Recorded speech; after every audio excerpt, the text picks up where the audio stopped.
Can you hear me now? Can you hear me now? Because if you can't, I don't know what the fuck to do. Like, real talk.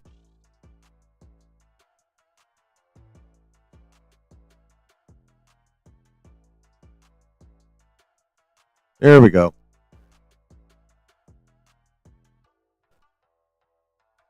Had to unplug and replug. Okay, well, that was nice and awkward and such a great fucking start to this stream. I gotta plug my phone back in. Hold on.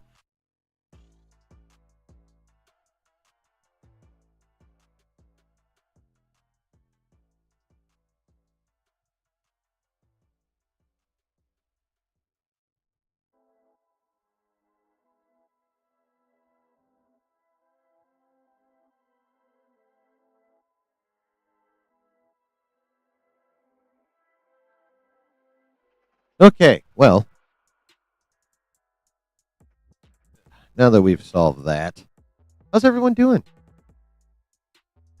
How have we been since we parted ways Thursday night after catching up on Gen V?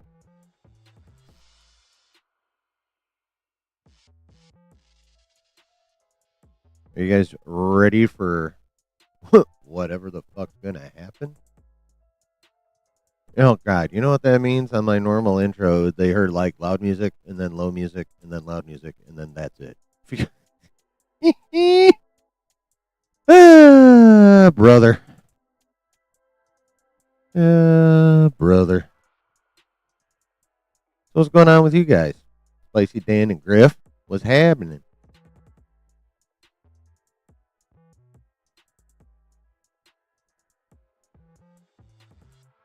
How are things? And do you have uh, enhancements available? Like, do you have a drink? Do you have an inhalant? Do you have something to chew on? What's happening? I, of course, had a doobie. I have my fireball. So I am ready to go. What's up, Brooke? Hopefully a few more people pop in here soon. I literally put a link to this in the Diamond Lounge chat and in Project Watch. I'm being a massive whore.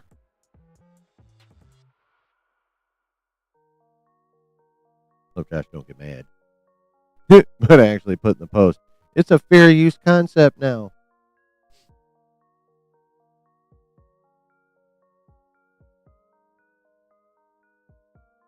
You know, just in case he actually sees it. Because it's like, it's an unsubtle, like, ripoff. Like, let's be real. I'm aware. Thank you, Brooke. Yes, hit the buttons, hit the like, hit the subscribe, hit the bell. Whichever one or all. Either one applies or all three apply. And then, yes, join the Discord. Oh, thanks, Rob. Why do I gotta be Beavis? Actually, that was a really shitty one. Sorry. Yeah. I can't do that too much because Mrs. Chillin will literally get out of bed and smack me in the head. She is not a fan of Beavis and Butthead.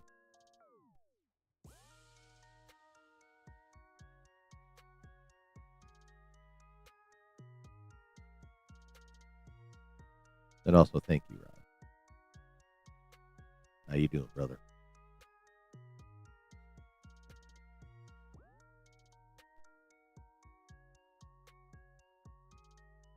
Yeah, I don't have any special backgrounds. It's just my usual shit. Even if it was on the other channel, I still wouldn't have one.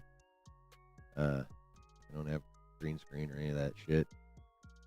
It's just a different vibe based on the thumbnail and the title and the fact that I fucking say so. Pretty much all there is to it. Like, real talk. Oh, there is. I don't have any of this special shit yet. Someday. Someday I'll have this stuff.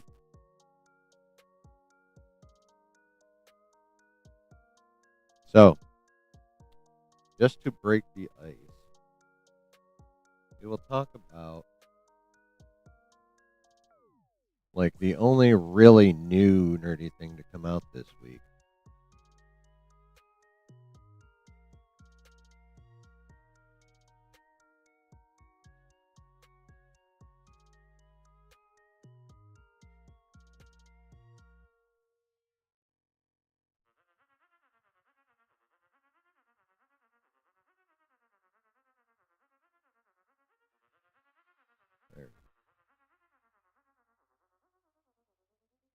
There. Anything for your birthday next weekend? Something.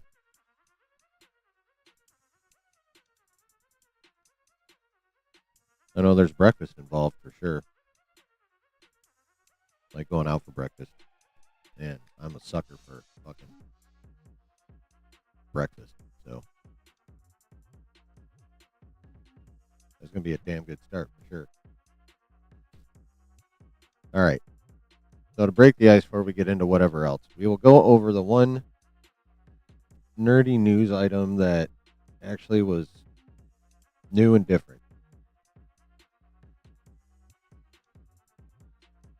And that is this motherfucking picture right here. Posted by the Russos on their Instagram. Here we have a Russo in a chair. We have some shit leaning here. We have a spotlight here. You know, various little doodads.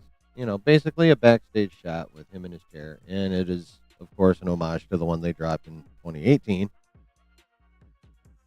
So, of course, and they captioned it, "Look hard." So, of course, what do as nerds? We start fucking looking hard at this bitch. So, of course, there was lots of reaction breakdown videos, like what everyone thought they saw. Like, for example, an A and an X. Somehow or another A over here. Or, sorry, A. Somehow there's a V here. Maybe it's just because of him. And then another X over here. So everyone's like, oh, it's APX. And then some people starting to talk about, what if they change the title of Doomsday to Avengers versus X-Men? And then people are actually talking about that being a thing or a possible thing. And no, they're not changing the name of Doomsday to fucking Avengers versus X-Men. They're not going to combine them. It's not going to be a separate movie. It's going to be a big plot point of Doomsday. That's it. Now, others, and I'm not quite sure where. Obviously, this is the one everyone is unified on, thinking this is a letter A, and it makes sense. I mean, now other people have posited, and I'm not sure where they saw it from because I haven't seen it drawn out. Like, people have found like Wanda and shit in here, but somehow there's, I don't know, maybe over here, somehow or other. Oh, here it is. There's one, and in the brightest part of the spotlight, 2, 3 A's. You see how this looks like an A there, and that looks like an A there. And fuck on my fucking monitor, get out of here. And then of course there's an A. So now the theory du jour, as it were, is that we are going to be getting a third Avengers movie.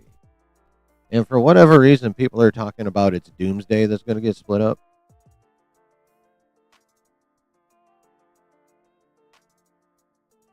No, it's not. If anything gets split up, it's Secret Wars.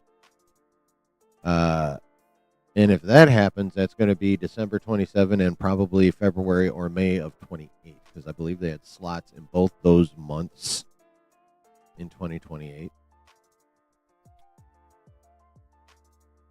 You know, they could have split Secret Wars up in 2027, and a lot of people are like, they only have one Marvel movie in 2027. Iger probably don't like that much. But they gave away their slot to fucking The Simpsons movie Part 2.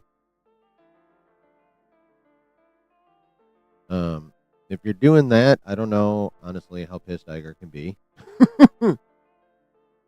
Right? Yeah, no, I still I haven't turned that on yet.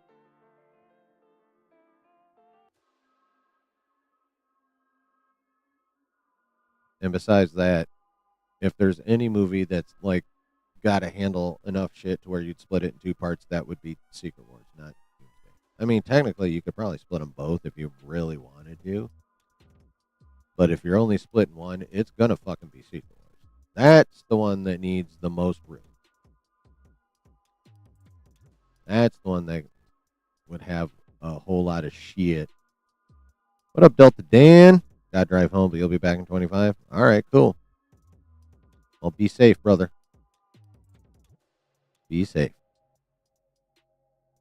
So, now, obviously, I have no idea if that's what this is. Like, people have also pointed out that, like, up here could be, like, fucking Wolverine claws there because it's highlighting 3 lines up here. It's just weird. And if you really look at it, these aren't A's, they're X's. They just look like A's because of the angle and the lighting. They're actually X's, just like these. But it's just these two that are highlighted. Spotlight's pointed right at him on purpose. And he said to look hard. I mean, don't get me wrong. Like, lurking in the meantime, appreciate it, Mang. Don't get me wrong. I mean, this shit's fun. Like, I puzzled over it for a little while until I got bored with it because I'm nowhere near as good as most people when it comes to pattern recognition of this style, which is why I rely on other channels that specialize in breakdowns and shit like this. Not necessarily new rock stars though. Like, I'm sorry, Eric Voss, but Josh is right. That video was goobly glob, hodgepodge. That thing switched subjects faster than I do, and that's fucking saying something. Like, that video was not good. I'm sorry. Josh is right. New Rockstar stands are wrong. TLDR, please. Well, I don't know if you saw it before you start driving, but we're looking at this fucking picture that the Russo brothers put on Instagram with the caption "Look Hard," and we've talked about the various interpretations of it. And if I'm going to read anything into it, I'm going with the 3 A's theory, which potentially could, lead to them hinting that there's going to be a third Avengers movie. Some think it's Doomsday. I don't think so. If they're going to split one, it's going to be Secret Wars, but they gave away that July 2027 slot. So if they're splitting Secret Wars, it's going to go winter 27 and like either late winter or mid-spring 28. Because they have slots in February and May of 2028, if I recall correctly. So, it's not impossible that they're gonna, throw a third one in there. But if they're gonna throw one in 2027, so they have 2 Marvel movies in 2027, because again, they gave up that July slot. Which now that I'm thinking about it, I meant to look up.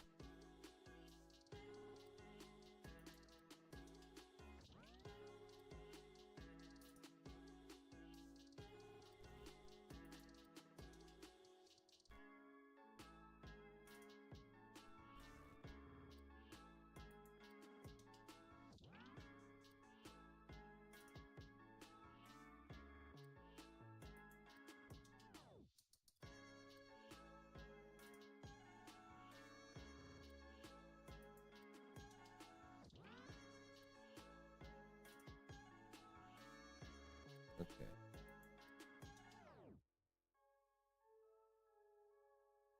All right. So let's look at this shit for 2027. Thank you, Brooke. All right, so this is what we got for all Disney movie slots for 2027. All right, so we have one in February, Ice Age. March 5th, Untitled Disney film. I think that's probably yeah. Secret Wars. I should do 2028. I should have done 2028. I'm stupid. Hold on.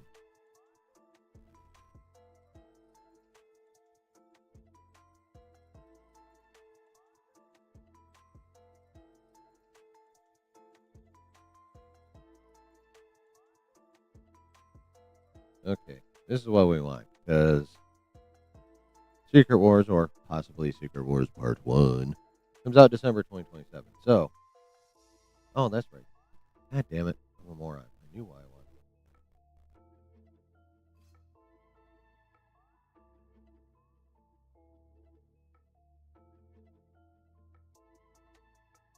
it. I'm a dummy. Let's figure out if there's a slot after July that they could. Oops, rewind.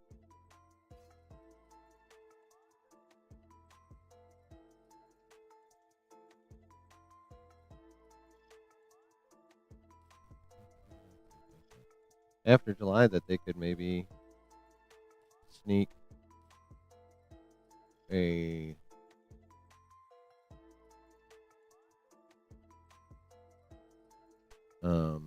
a movie into an Avengers movie. All right, so here's the one that was open that it now goes to The Simpsons Part 2. We have one in August, Bluey. Okay, so September, untitled Disney film, or October, untitled Disney film. Frozen in November. Okay, so if they decide to rush out like part of this,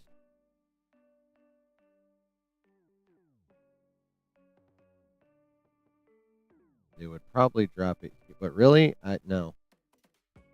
I don't see them having a second Avengers movie in 27, or even a second Marvel movie of any kind, since they gave up this spot. And that kind of tells me they're not planning on even trying to put one out in one of the other slots that Disney has currently. So, if this is what people think it is, 1, 2, 3. If it's a hint at 3 A's, and if that means we're getting a third Avengers movie, it ain't gonna be till 2028, folks. It is not gonna be till 2028. What do you guys think? Or, and to me, this is the more likely scenario. We're being trolled by the Russo brothers. Like, honestly, I think that's them going, hey, let's get a bunch of nerds activated and see if they activate others.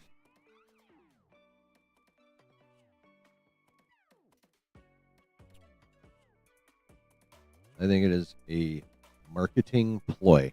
That's working.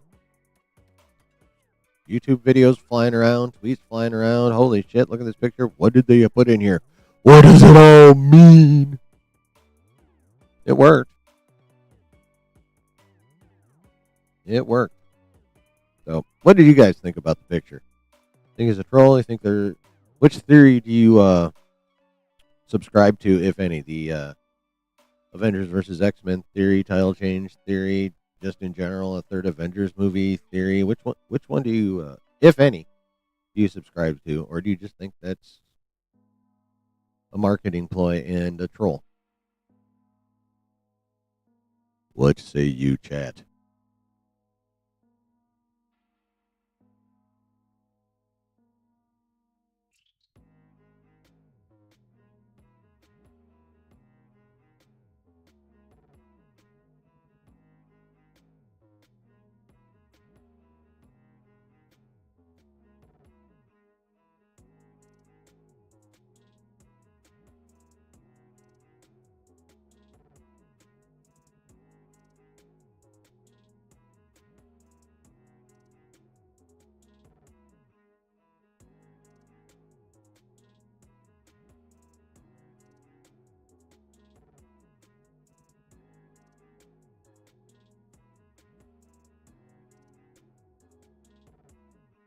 No thoughts? Don't care? That's cool.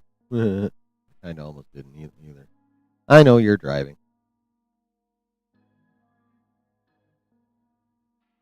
All right, chat. So, anyway, that's the nerdy bit to break the ice. Now, we are going to risk unleashing chaos.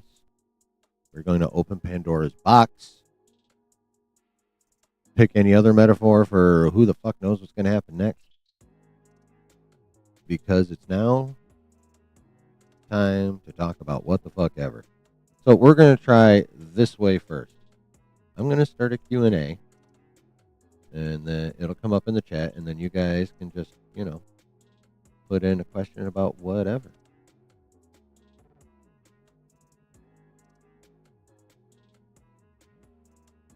I think that's how that works.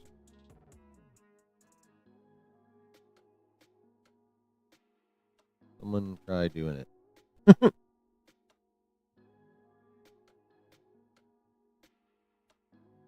I want to see if it'll pop up on my screen the way I think it's supposed to.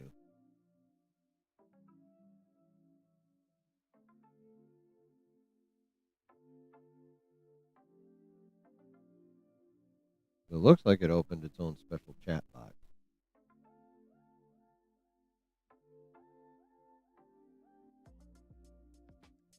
So,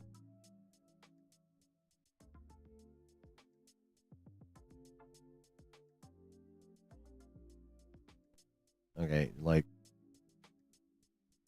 I have to become a live version of that meme with the dude with the stick? Come on, do something and put whatever caption you want over what's being poked. Does that have to be you right now, chat? With the exception of Delta Dan, who's driving.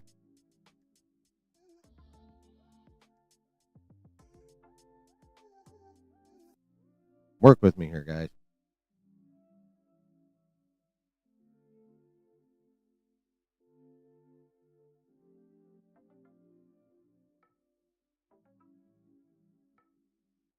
Don't let the fact that an answer is not guaranteed put you off. It just,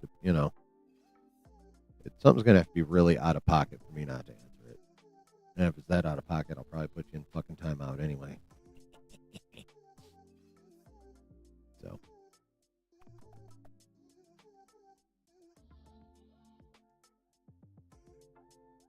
I wonder if there's a way to get regular chat back. Oh, there we go. There we go. All right. Hey, there's live chat. Oh, that's where I switch it up there. And then there's the question chat. Still has nothing in it.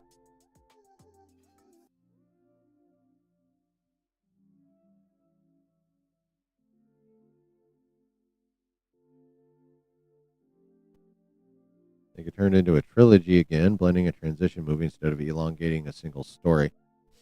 Well, I would agree that would probably be the best way to do it. And if they'd have kept that July 2027 slot, until they got rid of that, that's how I thought they were going to do it. I thought they were going to put a Doc Strange 3 in there and, fill in the story with that. But then they gave up that July slot. So, and besides, there's so much. I mean, even if they split Secret Wars into 2 movies, there's still going to be so much they're cutting out. But, given the schedule and the available theater slots,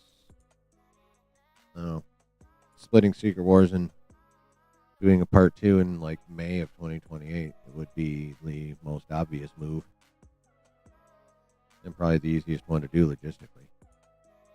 And again, what they were doing next all hinged on that July slot. And now it's The Simpsons 2.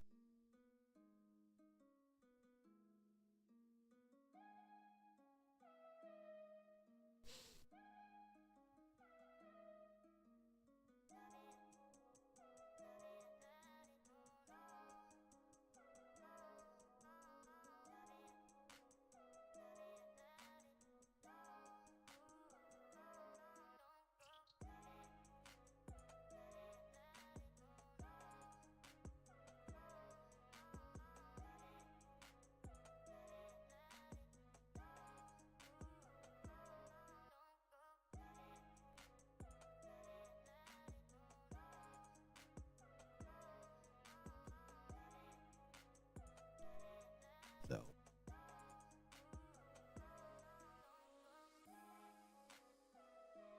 That's how I see that situation with a third Avengers movie.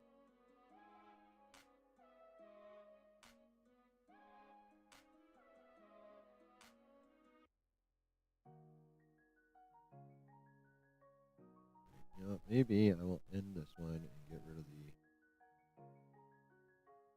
Remove all questions in the question mark. Well, there aren't.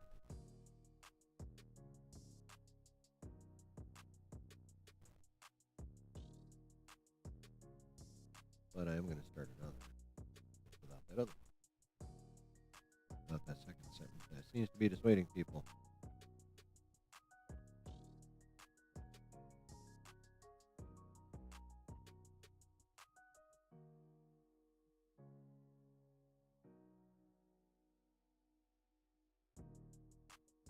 Right there, I restarted it.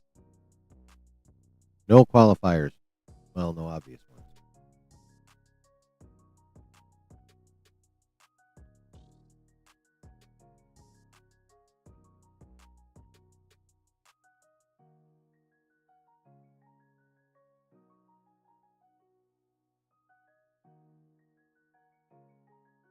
And I'll tell you what, guys. So I went did my side hustle door dashing today, and first couple 3 hours I was out, I almost had two people fucking run into me, like loud horn honks and brakes, and were involved. It was rather pissing me the fuck off, is what it was doing. Like, I was like, if a third one fucking happens, I am quitting on, or, I didn't, one more near miss and I was fucking done, bro. But there wasn't another one until after I was done and on my way home. And then there was one, but I'd already stopped for the day. So it didn't really affect when I was going to be done dashing for the day. But, of course, the third one just had to happen because things have to happen in threes.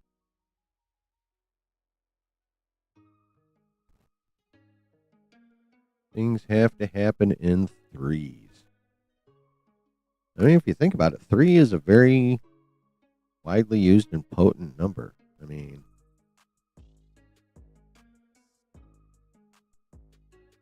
if you're religious, you got the Holy Trinity, God the Father, God the Son, God the Holy Spirit. And you got the Trinity when it comes to the Justice League and DC. Superman, Batman, Wonder Woman. I mean, and, pagan religions got, especially Wicca, but in other things too, you have the Triquetra, which oddly enough, I don't know if you'll notice this, but find the Triquetra on the New King James Bibles as well. At least you did on the ones that came out when I was a kid, because again, Christianity borrowed it to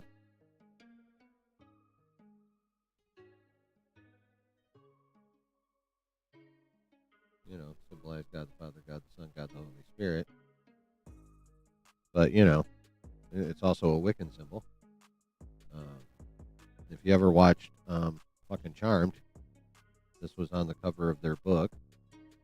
And, of course, 3 sisters. So,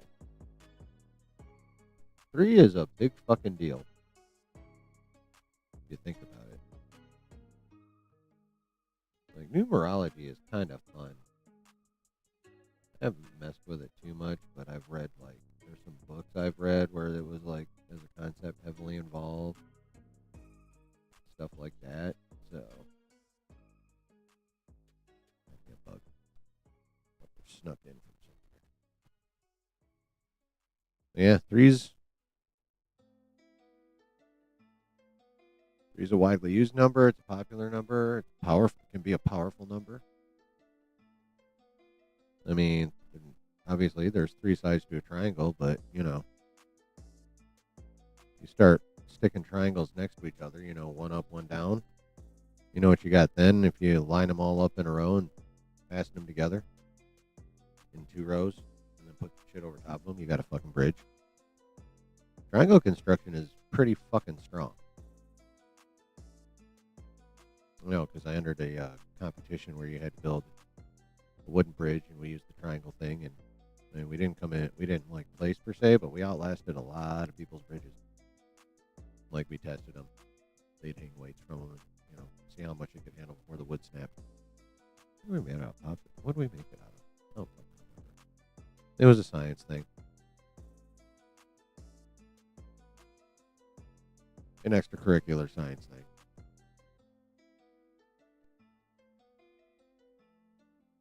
Yeah.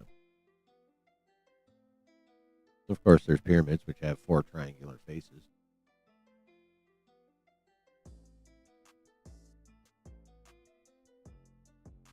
Because, triangles are 2-dimensional, pyramids are 3-dimensional.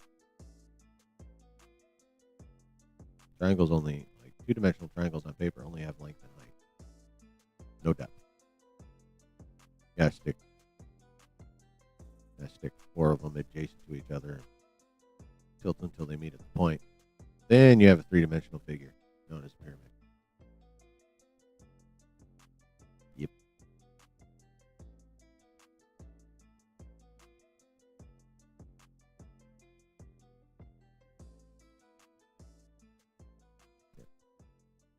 Yeah, depending on your belief system, 3 is a very powerful number, a very consequential number, a very important number.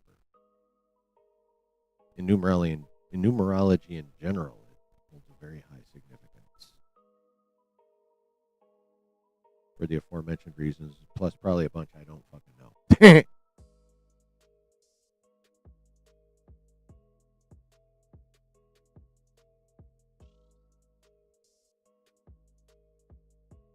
No one's typed in a fucking question. All right.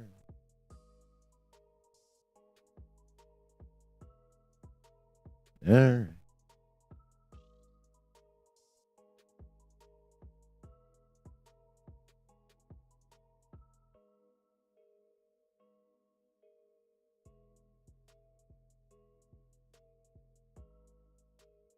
Well, chat, let me ask you something. Not that you're going to respond. I'm playing. I love y'all. I know Delta Dan's driving. I'm sure Griff's probably playing Rivals. I don't know what the hell Rob's doing.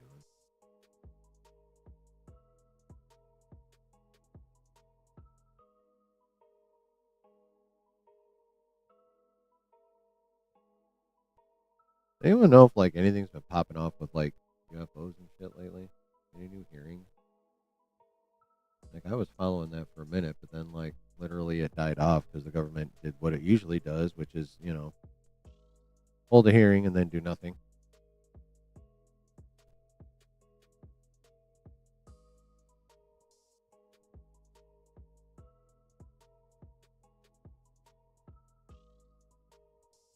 Some shit in the cosmos that's happening. Stuff flying past.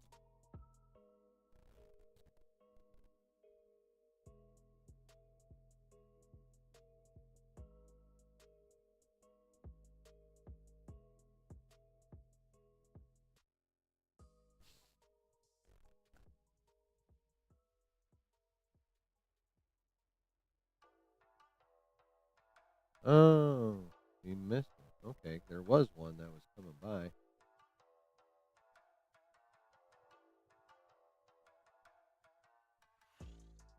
Yeah, QV9, 100 feet wide, flew by us on September 10th. Oh, just doing a leisurely 10,319 miles per hour. Passed at a distance of 1.25 million miles, which is 5 times the distance of the moon, ish.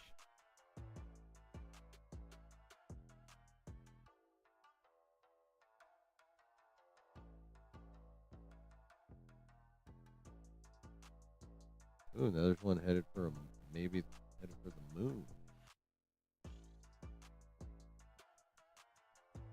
Oh, one from last year. Because the one that just passed us was 2025 QVA. This one is 2024 YR4. Ooh, it's got a 4% chance of hitting the moon in 2032.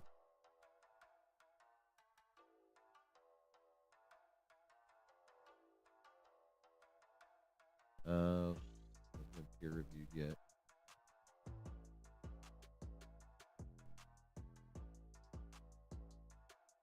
So if it hits the moon,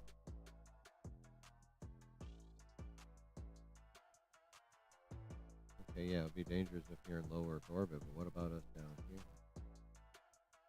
Oh, they don't know its mass.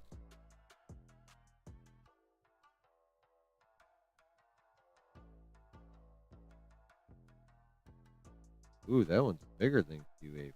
This one's 220 feet tall, which is large enough to be a city killer. What up, Brennan?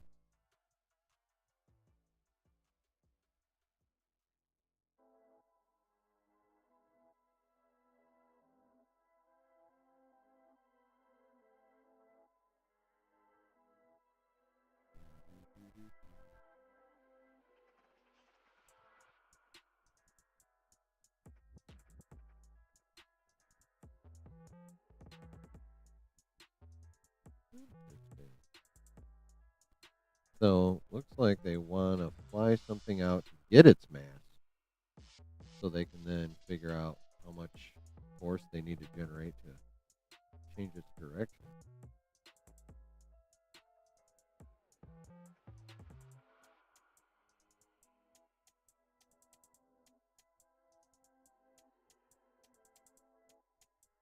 Cool. Oh, yeah. I mean, we almost never think about it, but there's literally shit flying at us and by us every fucking day. Now, most of it is, not large, or when I say flying by us, when we're talking astronomical terms, it's, you still probably need a telescope to see the shit.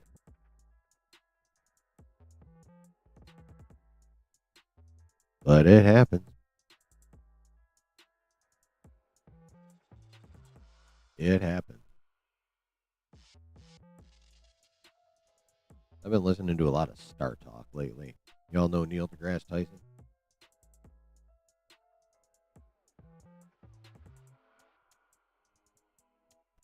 Y'all familiar with Neil deGrasse Tyson from Star Talk?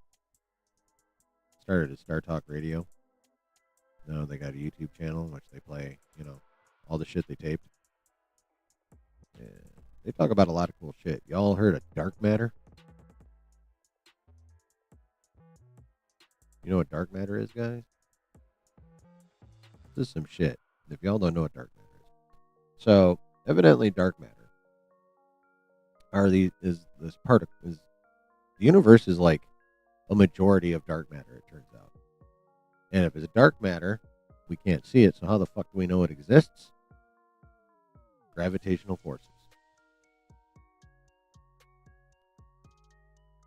Astrophysicists are continuously measuring way too much gravitational force in areas with not enough mass to be generated. So what the fuck is generating that gravity? Well, for lack of a better term, they call it dark matter. What it is are particles that don't interact with anything in our universe, including light, photons, because as you know, light is made up of particles, or you may not have known, but now you fucking do. Light is made up of particles. And these dark matter particles do not interact with anything in this universe. But there are enough of them, there's enough mass to generate gravity. And again, in spots where there shouldn't be that much gravity. Therefore, there's something there. There's mass. There's no gravity without mass. That's the first thing you need to know. If there's no mass, there's no gravity. You know what? I still got to watch that video, Rob. I totally, was gonna, and then, of course, I forgot about it. Yeah, there's antimatter as well. I'm not sure. Honestly, I haven't seen a whole lot of Neil's videos about antimatter. It's been talked about. I just can't remember if they actually said it actually exists. But, yeah. There's something out there that is generating gravity where there aren't, or there isn't any mass that we can see, that we'd expect to see, like, planets, stars, celestial bodies of some sort, maybe a black hole. Although technically you can't see a black hole. You see the accretion disk, but you don't see the black hole. And most of the time, astrophysicists only know a black hole is there because, again, the gravity.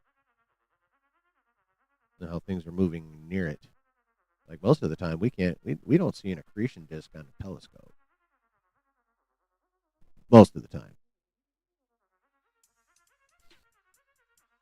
Yeah, the location of most black holes is just there because of like gravitational observations and math. There's don't matter also. I mean, true.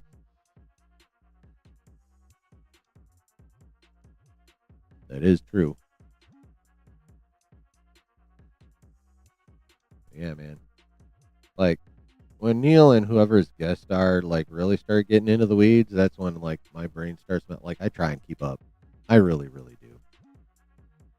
But there's some shit, man. They start getting into like some super sciencey stuff, and I'm just like barely grasping the edges of it. Someone had a theory: what if we are in a black hole? Um, we wouldn't really exist. I mean, our matter would like we'd be. Yeah, we'd be broken down into our essential like molecules, actually atoms, and yeah, like we wouldn't even make it to the core of a black hole. We'd be disintegrated like pretty quickly.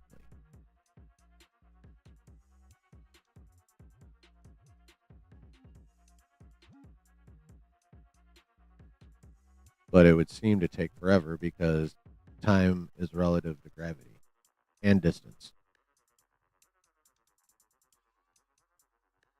You want to hear something wild? It's kind of wild if you think about it, even though like the time is actually negligible. But light does take time to travel distance, right? So technically, mathematically, scientifically speaking, we never actually see what's happening in the immediate moment. We are always minute fractions of a second behind because light does take time to travel from one spot to another, and we only see stuff because light reflects off of it and then goes into our retinas. Hits some rods, and that was not a chill drive home. That sucks, bro. I'm sorry to hear that. Get in, relax, grab a beverage, something to puff, whatever, and get ready to bullshit about whatever for a while. Maybe you'll be nice enough to type in a question because no one else is.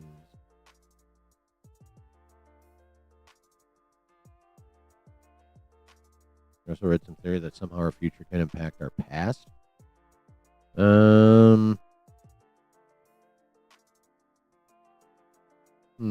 Not familiar with that one. I mean, unless we're talking like causal time travel, and that's just a whole other fucking thing. Wait, where was I? Oh yeah, because light takes time to travel. It was some tweet. Okay. Yeah, because light takes time to travel, and because we only see because light reflects off stuff and bounces through our retina or through the cornea, through the pupil, and onto our retinas. Again, technically, scientifically, mathematically speaking, we can never see what's happening in the immediate moment. We are always whatever we're looking at, even if it's like right fucking here, is always like minute fractions of a second behind. We are never actually seeing what's going on immediately. We're always, I think, what Neil say, about 3 billionths of a second behind. Yep. In our case, again, like, looking at stuff, like I'm looking at my monitors and see the picture on my monitors. And it seems immediate because, I move my eyeballs and there it is. But again, mathematically speaking, what I'm looking at right now happened 3 billionths of a second ago. And that obviously only increases with distance.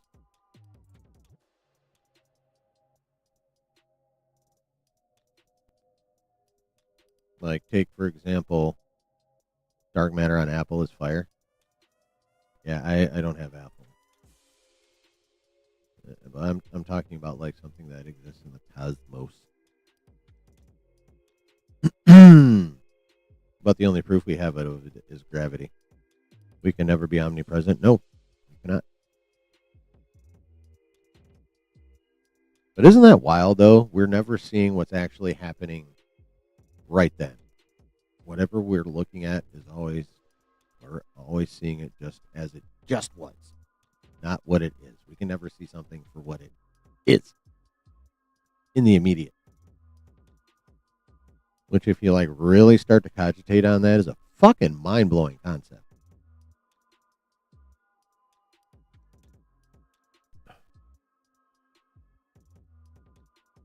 Now, if you expand that out into distances, that actually fucking means something.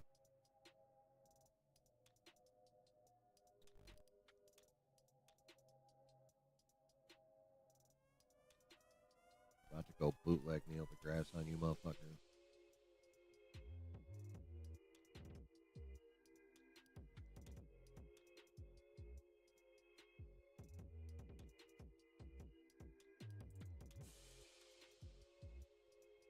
Okay. So the closest, excuse me, the closest galaxy to Earth is the Canis Major Dwarf Galaxy, which is located approximately 25,000 light years away. Okay, so that's the closest galaxy to us, and it's 25,000 light years away. Which means, first of all, that even if you traveled at the speed of light, it would take 25,000 years to get there. Which conversely means when anyone on Earth whips out a telescope and points it at that galaxy, what we're seeing happened 25,000 light years ago. We're not seeing it as it is now. We're seeing it as it was 25,000 years ago. I'm a simple man with simple pleasures. I mean, me too, but also this stuff is super intriguing. Like, that's how it works, chat.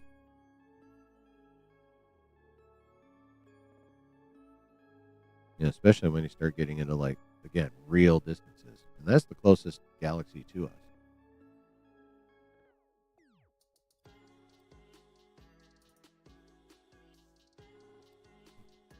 I wonder what the closest solar.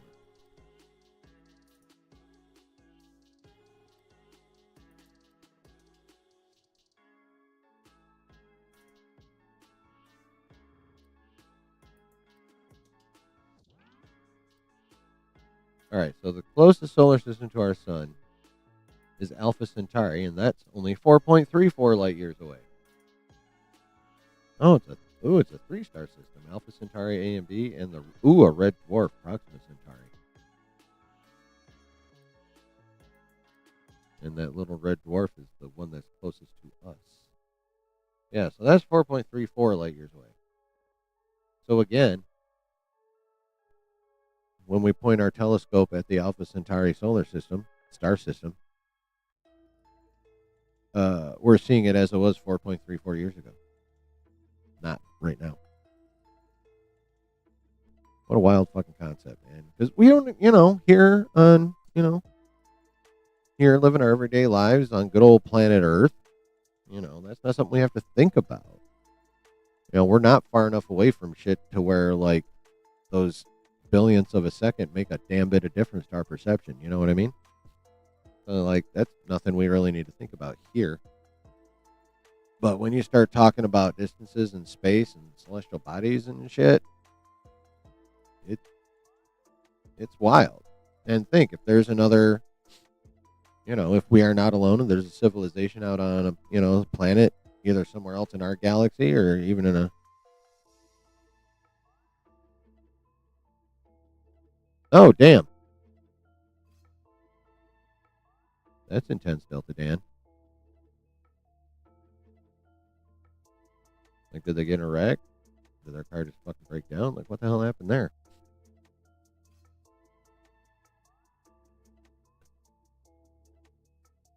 That's crazy, man. I'm glad they're okay, and I'm glad you're okay. Shit.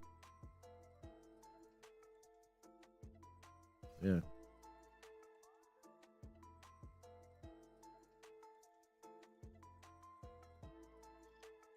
Yeah. When you really get down to thinking about shit like that, it's like fucking mind blowing. We never see things as they actually are in the moment. It's crazy. Y'all, excuse me for just a bit. I'll be right back.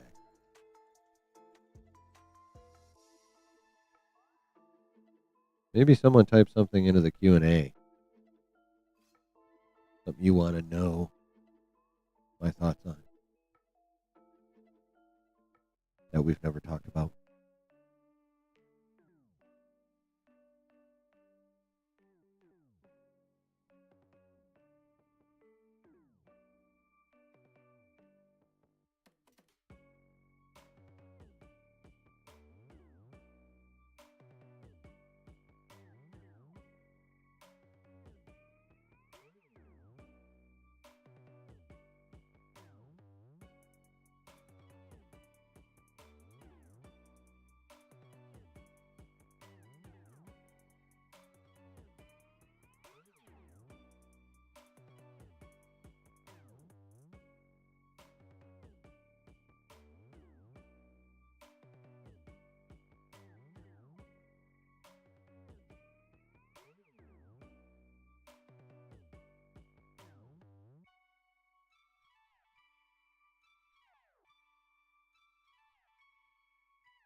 You know what else is wild?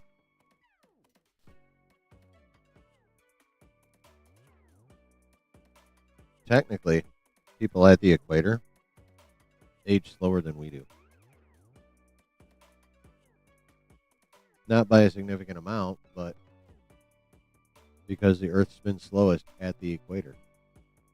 And as we measure time by the rotational period of the Earth and by the for days and the rotational period of the Earth around the Sun as years. So again, scientifically speaking, since the Earth rotates the slowest at the equator and the fastest at the poles, people that live on the equator, basically, people that live on the poles age faster than, or age the fastest on the planet, and it slows down the closer you get to the equator coming around the planet. Again, we're talking thousands, millions, billions, trillions of seconds, right? Like minute increments. But that's mathematically the way it is. And physics, by the laws of physics, that's the way it is. It's crazy. So yeah, just how like we don't actually see what is, we only see things as they were, even if it's again billions of seconds ago. It's also the same thing with when it comes to like time. And take it out farther. Astronauts in low orbit, even though again it's by super minuscule, negligible amounts of time, they're aging even slower than everyone on the surface of the planet. Because you're in high orbit, you're rotating even a little bit slower than the planet is, even if you are in geosynchronous orbit. Tried the QA thingy, did it not work? Oh, there it is. Why won't YouTube let me text a trumpet, eggplant, potato, and a sailboat? I don't know. That's kind of odd.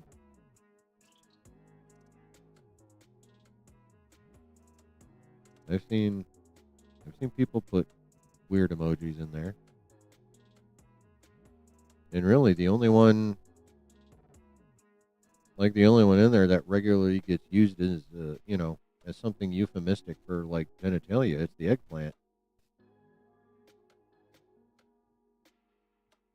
I don't know, man.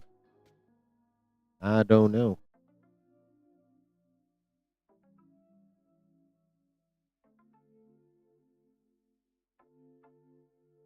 I think humans will be an interstellar species one day. Um, it's definitely possible, but there's like large problems to overcome. Um, like first of all, as it stands now, Star Trek is bullshit, and we cannot travel faster than the speed of light. The main reason being that once you hit the speed of light, your mass is reduced to that of a photon. So therefore, you can go no faster.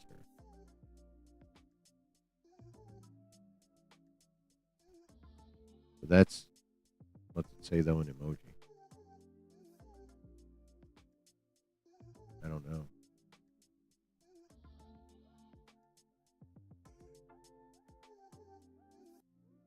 I'm not visual like that, bro. They rear-ended a big rig. Oh god damn. Yeah, they definitely lost that argument. Oof. That's not cool at all. Develop nuclear propulsion. I mean, that'll enable us to go way faster than we can now, but if you can only travel the speed of light, then it's still going to take you X amount of light years to get to your destination. Like, for example, even at the speed of light, which again, you can't reach without, like, is it becoming infinitely massive or having no mass at all? I'm not 100% sure it's one of the two. But either way, um, and that's just the problem with approaching the speed of light. Forget trying to go past it.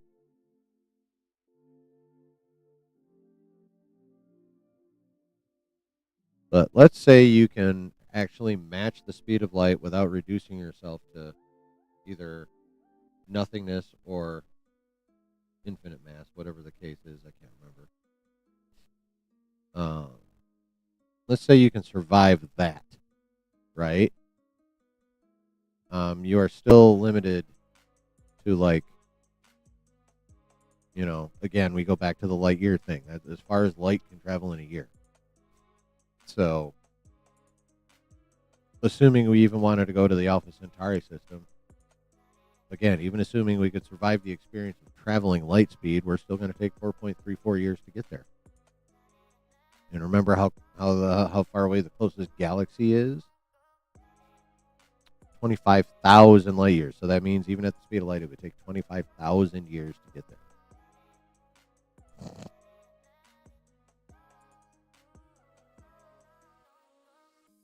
So first of all, you'd have to solve the physical problems that would exist at the speed of light. And second of all, you'd have to figure out how to live long enough to get where the fuck you're going.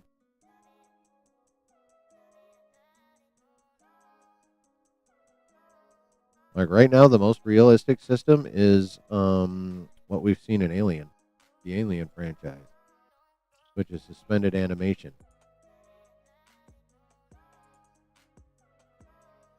And like they're going super fast, even though those ships look slow as fuck in the movies. They're still covering distances fairly quickly. It's still taking years and years, but like that Morrow dude in Alien Earth, like he was gone 65 years, but he didn't age that much because he was in fucking cryo sleep for most of it. So, wormhole generator. Yeah.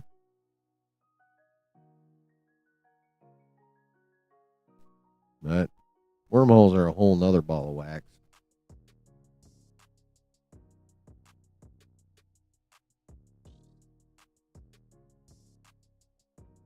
That basically requires ripping a hole in space time in two spots and traversing it somehow or other in defiance of all currently known laws of physics.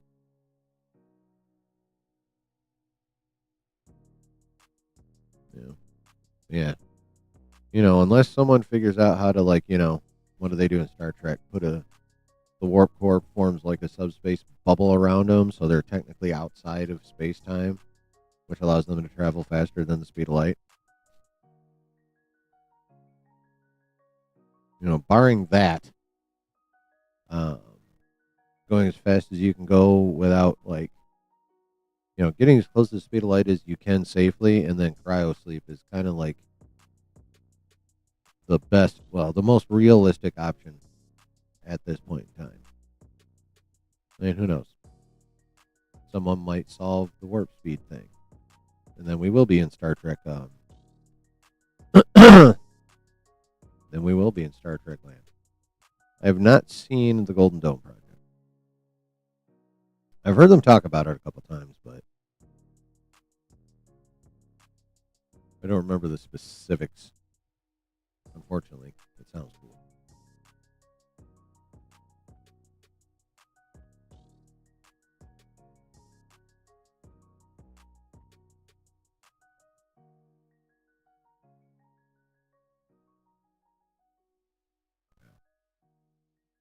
Someone asked me an interesting question, damn it.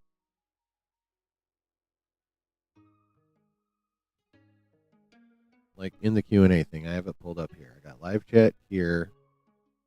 You can send the video on my server. That'd be sweet. I've got live chat on this screen, and I've got the Q&A on this screen. They're both pulled up. So humor me and ask me something interesting in the fucking Q&A, pretty please. Thank you. Also, cheers. Oh, yeah, Delta Dan. The lady's fine. Dudes, he kind of messed up. Just got them off the road and called 911. They said highway patrol was already on the way, so I left. All right, well, I mean, good on you for stopping and doing business, brother.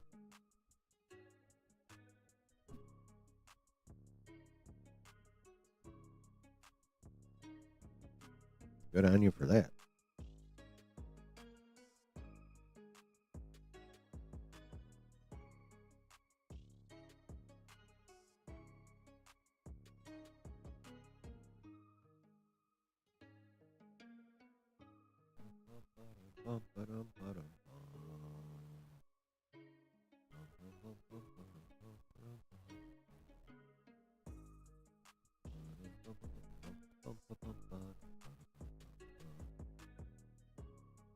What is my favorite Terry Pratchett book or story?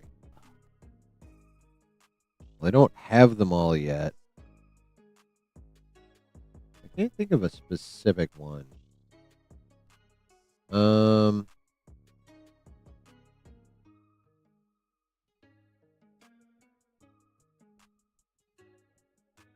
I really like the ones with the Witches from the Mountains. The one I think it was Weird Sisters they were introduced in. I love those guys. And also the ones based on the City Watch are great. I love the dude who runs like the city. I can't remember any details. It's been so damn long since I've read those. I know where they're at. They're in the storage unit. um,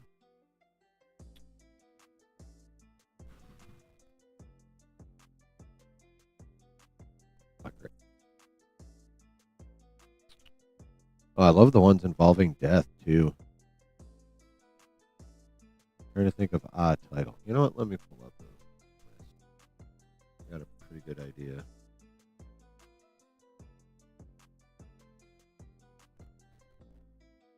Just real quick.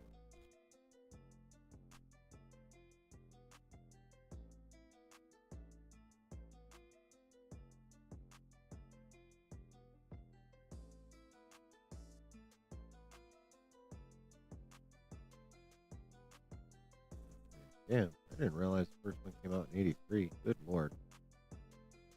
The Color of Magic is 40 fucking 2 years old. Shoot me in the face. Okay. Okay, Color of Magic, Light Fantastic. What is that goddamn Rincewind? He's such a fun character. Alright, more sorcery. That was a good one. Yep, Weird Sisters. There we go. Pyramids, guards.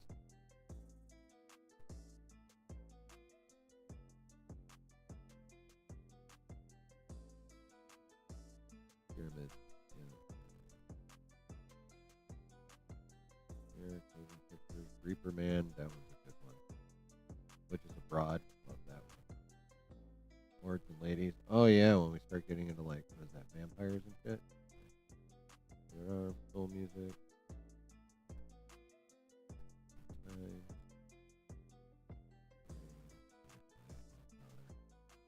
Bingo. That's not Inoculum. Never mind, that's the one with the vampires. Which one is Masquerade? Damn it. Elephant. Time. Last Hero. Okay. I think I only have them up through the 5th elephant. Damn, that was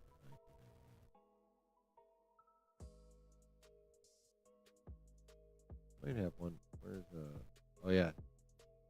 Okay, so I got some I'm missing in the middle here. I don't have that one.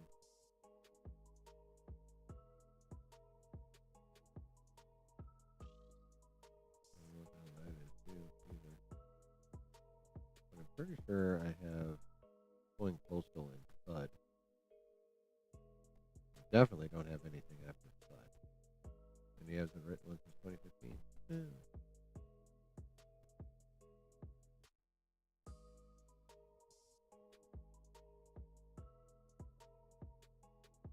What do you mean posthumous? Terry Pratchett fucking dead?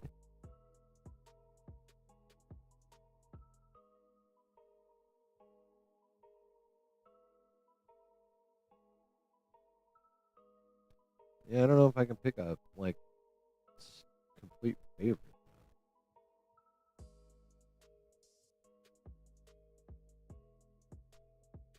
Oh shit, he did die in 2015. Fuck.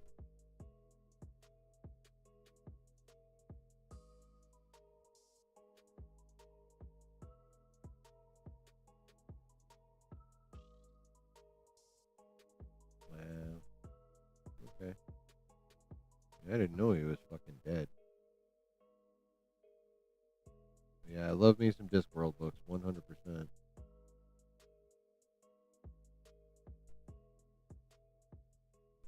It would be scary if space lasers become real. Depends who's controlling them. But yeah, in general, that would be pretty wild. Although, like, if space lasers are actually deployed, it would have to be. The only way it would work is if it was a multinational effort and if they were always pointed away to be prepared for fucking, um, an incursion from a celestial body, like asteroid or comet or, some shit that's actually coming way too close for comfort. We were ready to blast that motherfucker out the sky. You know?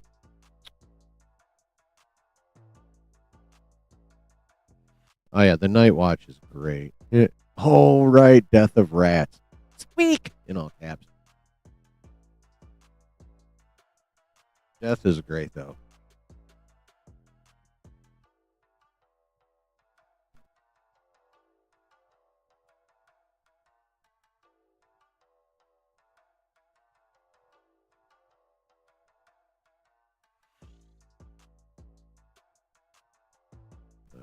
I would literally have to go through and reread what I have in order to pick a favorite just of what I have, and I still don't have all of them, and I want them all.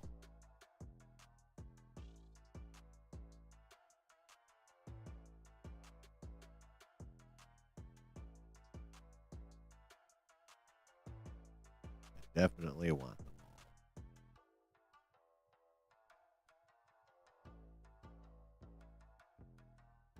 all. Oh yeah, I mean, it'd be great if, like, we could get a level of cooperation on something like that.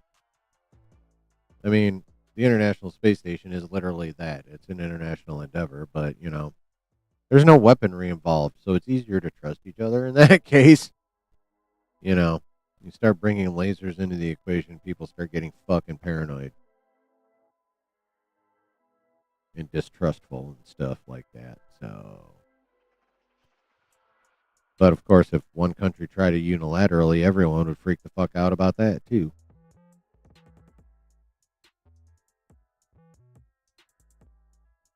You know?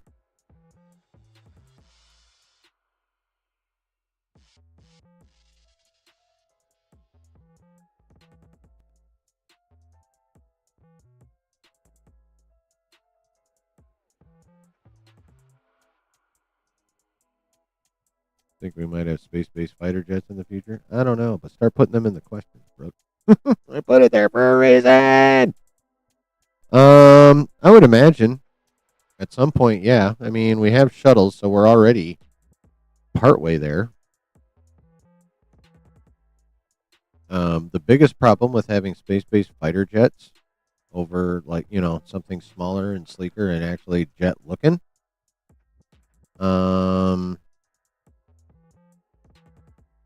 The biggest problem with that is they have to, at this point, with the what we use for fuel and what we can use for fuel.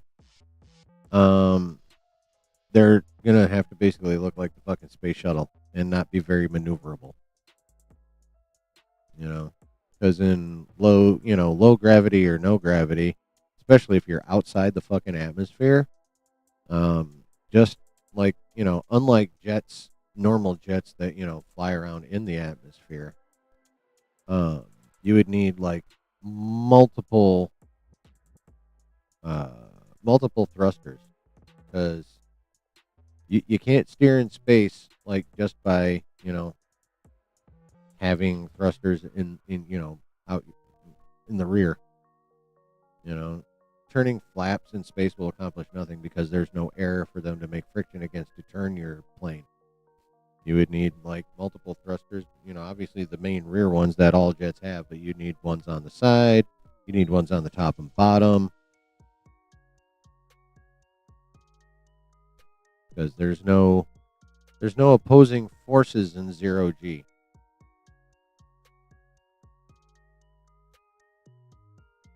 Excuse me.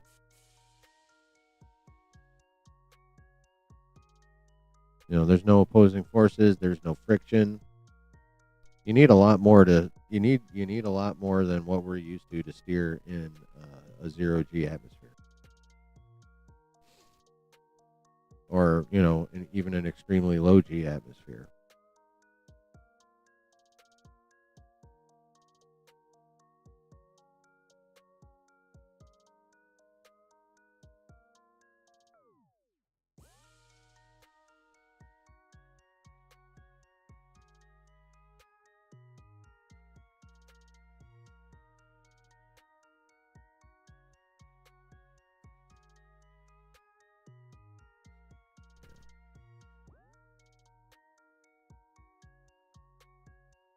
Hey, Delta Dan. MiG-31 and SR-71 both reached the edge of the atmosphere. Damn. MiG. Fucking Russian. Damn, a child of the 80s. I've never trusted those motherfuckers. I know this is going to sound bad. Or let me rephrase. I have never trusted the Russian government. I don't have any problems with the Russian people. But their government sucks ass.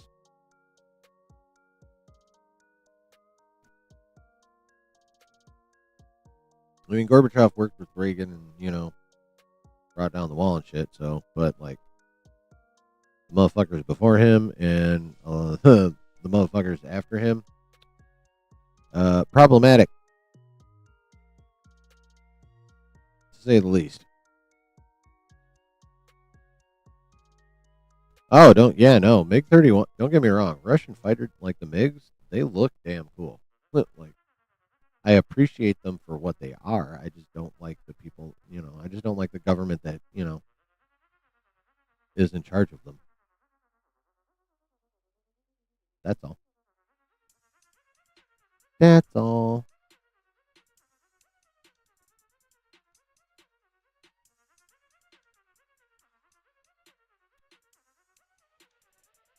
The 6th-gen fighters, the defining factor is one of more stealth. No collaboration. I mean, I don't know about 7th-gen.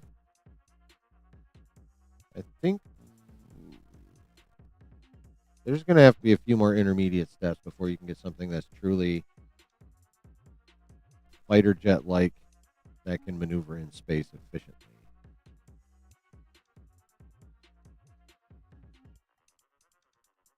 Yeah, the SR-71 Blackbird was a badass plane.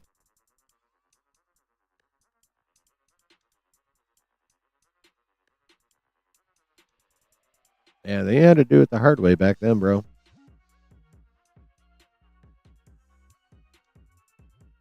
I mean, they had computers in the 60s, nothing like what we have.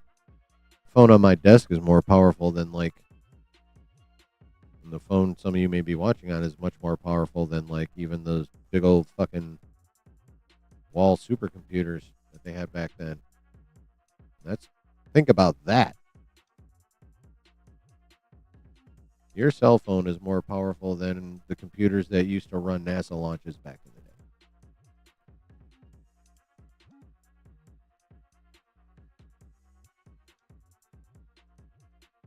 Is that not crazy?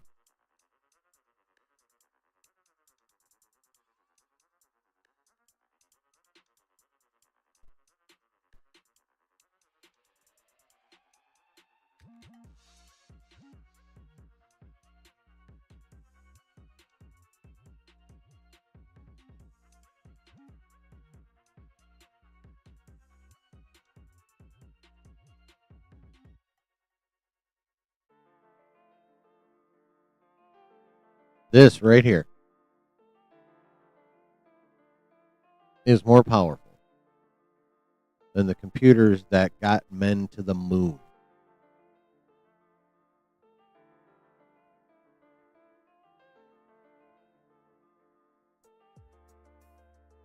How nuts is that? This is more powerful than the computers that got us to the moon.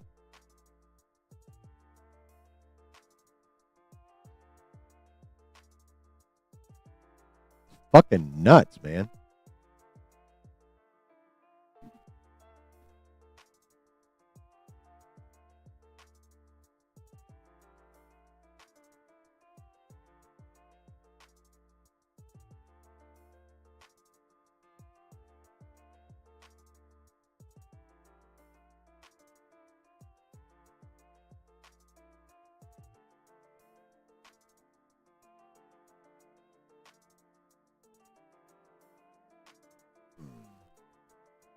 Ever watch Guardian Space or Thundercats, Wheel Warriors, Mask, or Silverhawks back in the day? I watched some Thundercats. Watched a teeny bit of Mask, but that's about it. Stuff about electronics is crazy. Stuff, yeah. Semiconductors, 100%.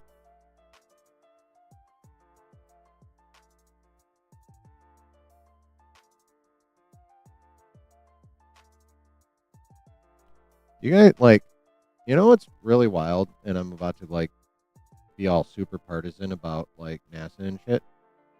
But, like, a lot of the technology, like, the small technology, the ability to, cram a lot of technology into a small package exists because of the space program. Because those engineers had to find a way to fit a lot of shit into like a shuttle or a flight pod. Miniaturization of technology. Oh, god damn it! Yeah, miniaturization. Yeah, fucking piece of shit. That one's on me though. I think I kicked the cord myself. Yeah. Okay, there we go. Yeah, miniaturization of technology was primarily driven by space travel.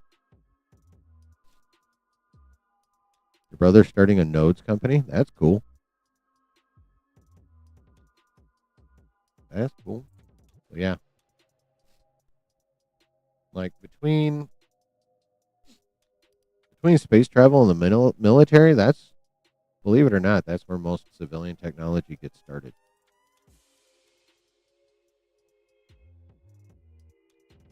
If we became a multiplanetary species and was able to establish bases slash outposts slash cities on other planets, would you be willing to move to any other planet? Um, I would, yeah.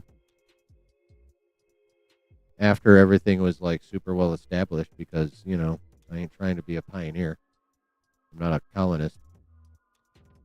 You know, I'm not trying to be the first one there to like break in the new land and all that shit.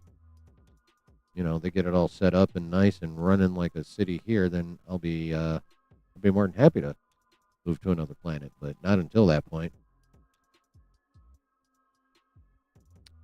We would have to honestly, build, if we were to establish colonies in the back half of the solar system beyond the asteroid belt. In other words, Jupiter, Saturn, Uranus, Neptune. You got to remember, when it comes to those guys, those are gas giants. So if we were going to live out in their neighborhood, we would have to live on like one of their bigger moons. Because by the time we got down to anything solid in any of those gas giants, it'd be the core and we'd be squished by the gravity. Yep. So we'd have to live on, like, I don't know, Titan around Jupiter or Io. Titan. Can you imagine us having a colony on Titan? We'd be, where's Thanos? Something like Bespin? That'd be interesting.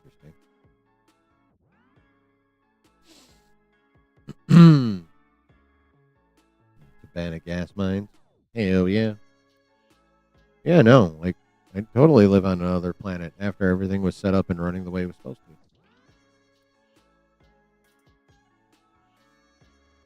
And it'd have to be one with an atmosphere like ours. I ain't trying to live in a dome where something goes wrong and we all fucking choke to death on some shitty atmosphere. It would have to be on what they call in Star Trek a Class M planet.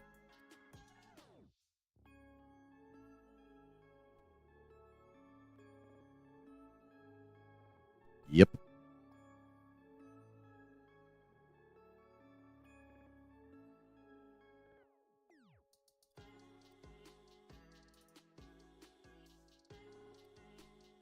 Former Lockheed Martin CEO had a quote about how we already have the means to travel among the stars, but the tech is locked up in black projects. I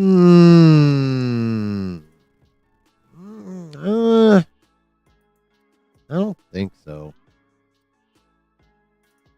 I can see them coming. Oh, thank you. I can see them. I can see them.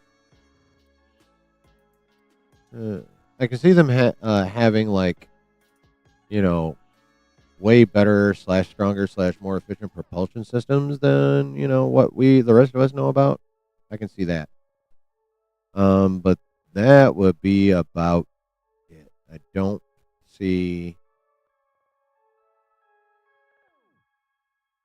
I don't really see them having cryosleep perfected, and they definitely do not have like faster than light travel or even light speed travel.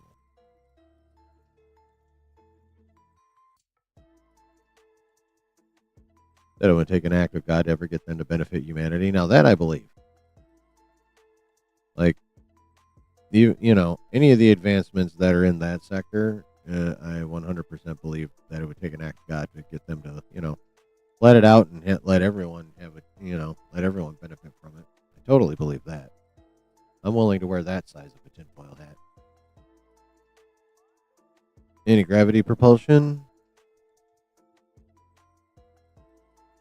Had a patent for a compact fusion reactor that could fit inside an F-16.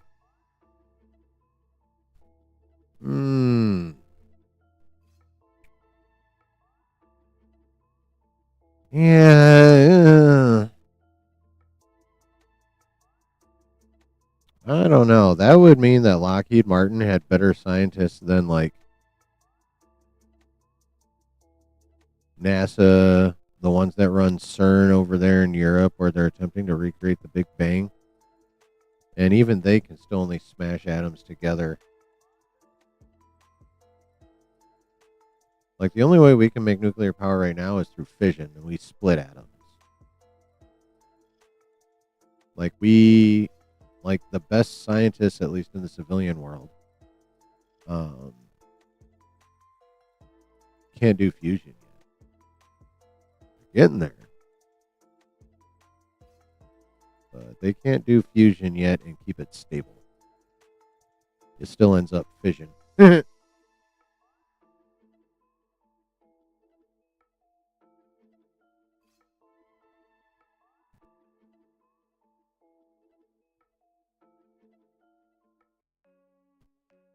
mean, I'm not going to say it's 100% impossible because that would be a bit too close minded, but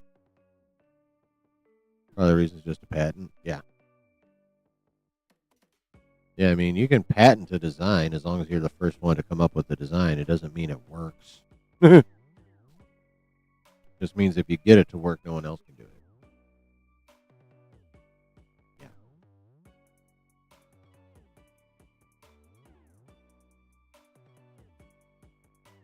Yeah. Hey, Delta Dan, did you already get on Rivals? Do you have something to hand? Cheers, buddy. And everyone else.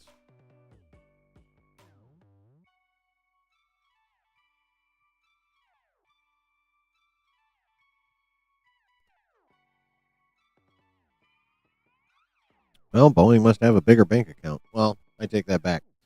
Boeing came in underneath on the bid. Their proposal cost less than Lockheed's did, is pretty much what that boils down to, which in and of itself is, uh, should be kind of nerve wracking because that's who win government's contracts, whoever can do it the cheapest, the fastest, which, could make some a bit worried about the quality of the work. Know what I mean?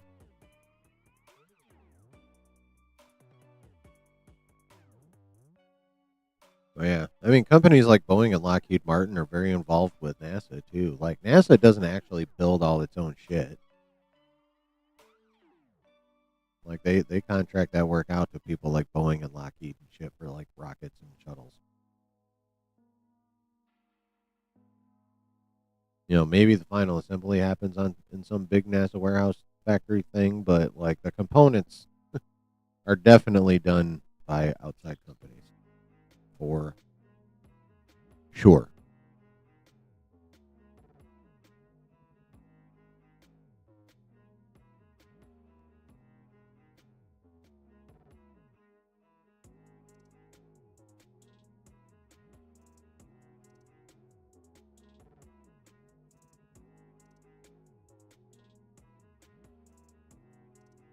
And you guys know why time appears to slow down in higher gravity environments?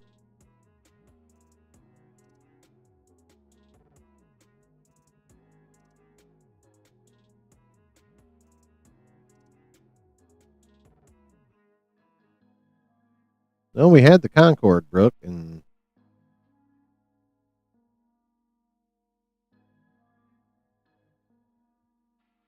it didn't catch on enough to become mass appeal.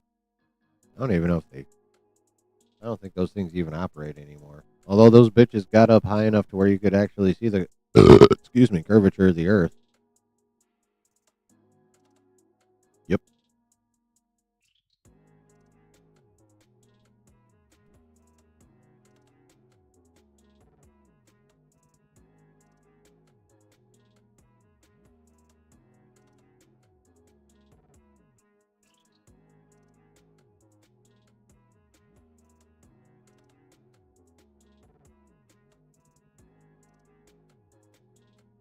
Issue was the size. Yeah, that's you need to develop stuff to, cushion that for the passengers somehow, both in terms of, you know, how it affects the actual plane itself in terms of, shaking and whatnot, and plus, the sound.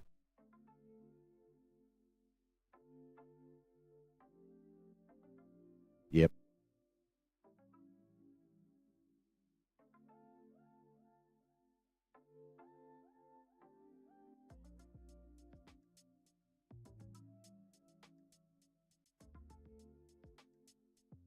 Yeah, you guys know why time appears to slow down and people move in slow motion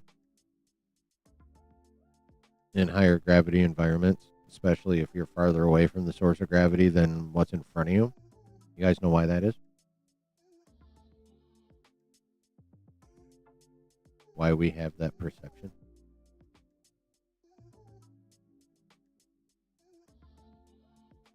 Because it goes back to light. We can only see what light bounces off of. And in higher gravity environments, especially when you get around stuff like neutron stars and black holes, photons, light particles, get slowed down, which means it takes them longer to get to our eyeballs, which means what we see appears to us to be moving more slowly because the light is getting to us more slowly. Gravity's a motherfucker, man. It affects literally everything. It's much more than just what keeps us stuck to the surface of the earth. You know, it is inextricable from space-time and how we perceive space-time.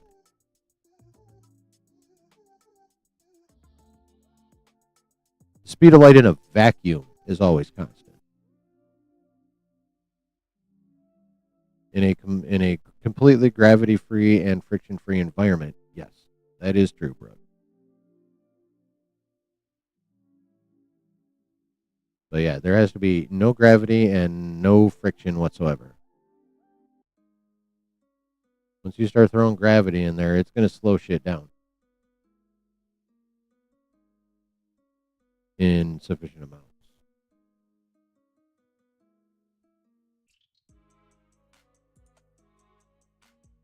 And gravity dominates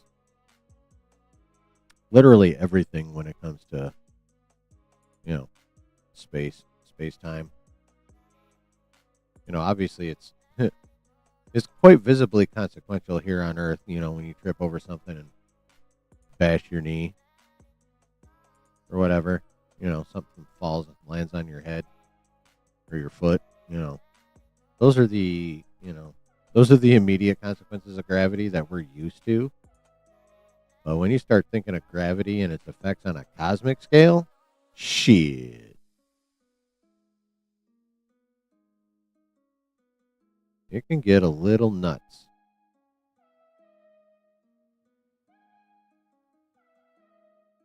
Electromagnetic, that's a whole nother ball of wax.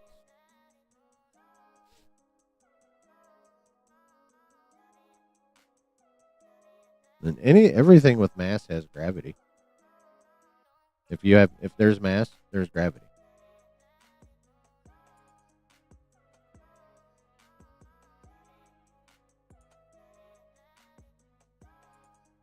Like we all generate a gravitational field because we have mass. You know, this microphone is generating a gravitational field. It has mass.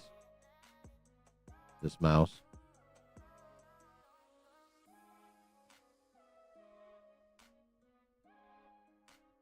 This pint. This empty aluminum can. This pen. They all have gravity because they all have mass. The thing about it is the mass is so insanely small. There's no, you know, it would take a ridiculously sensitive gravimetric detector thingy to measure it. But if anything that has mass has gravity.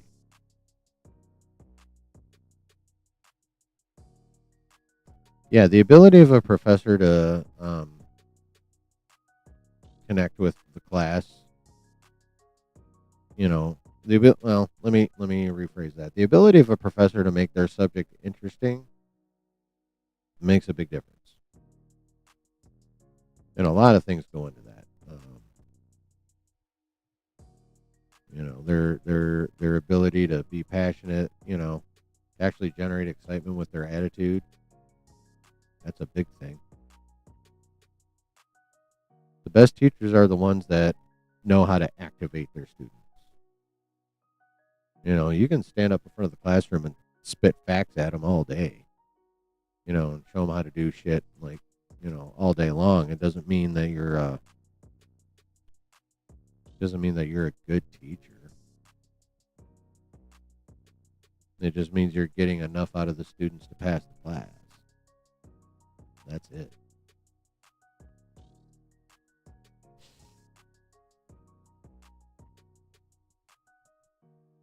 Now, if you want electromagnetism, that's a whole nother fucking ball of wax, though.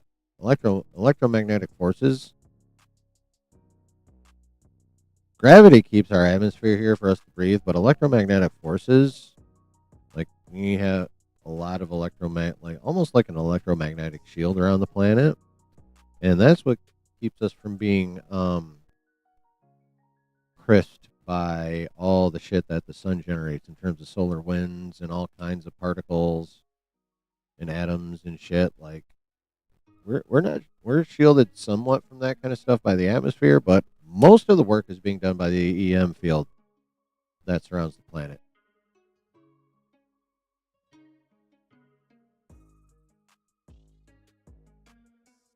Yep.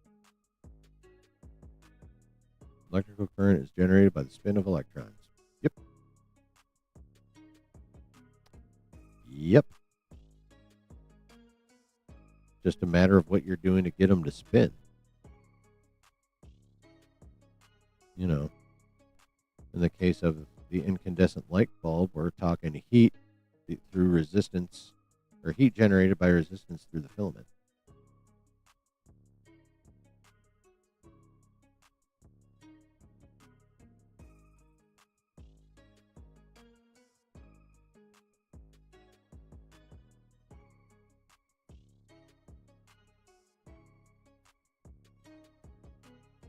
Yep.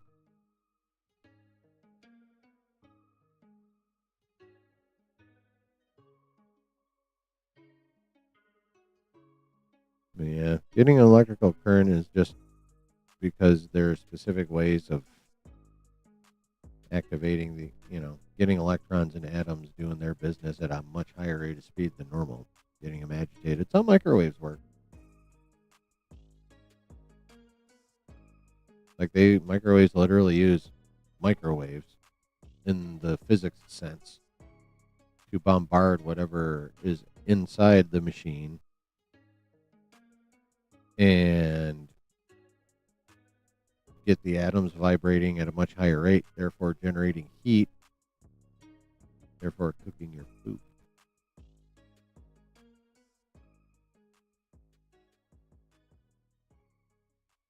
Microwaves are a really good example of physics.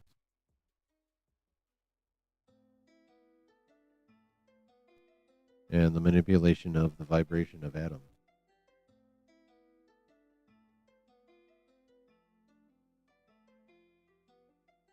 This is turning into a bootleg Star Talk stream, and I'm fine with it. This shit's so fun. It's so fascinating. Like, y'all know that nothing is actually solid, right? The shit just appears solid. Nothing is actually solid.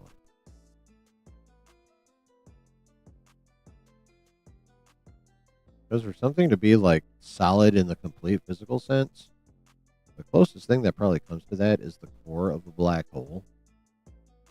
Because in order for something to be completely 100% solid, there can be no space between the atoms. That's true solidity. This is the illusion of solidity. Yeah, within an atom is mostly empty space. Mm-hmm. That is exactly correct. This is just the illusion of solidity.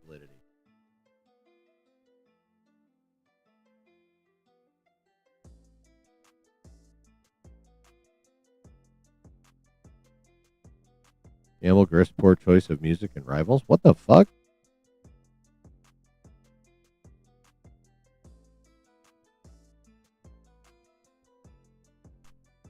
Like within an atom, there's a nucleus, and the distance between the nucleus and electrons is super vast. In terms of, proportion, in terms of the proportionality of atoms, that is 100% true. There's a bunch of space between the nucleus and the surrounding orbiting electrons. And then in a molecule, there's still like, even with the bonds, there's still space.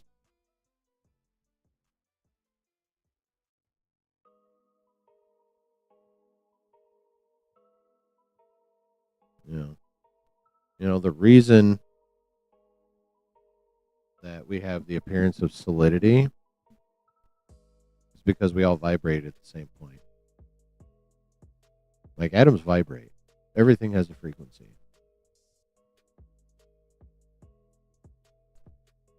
That's why a lot of like sci-fi and comics and shit like to play with frequency and phasing.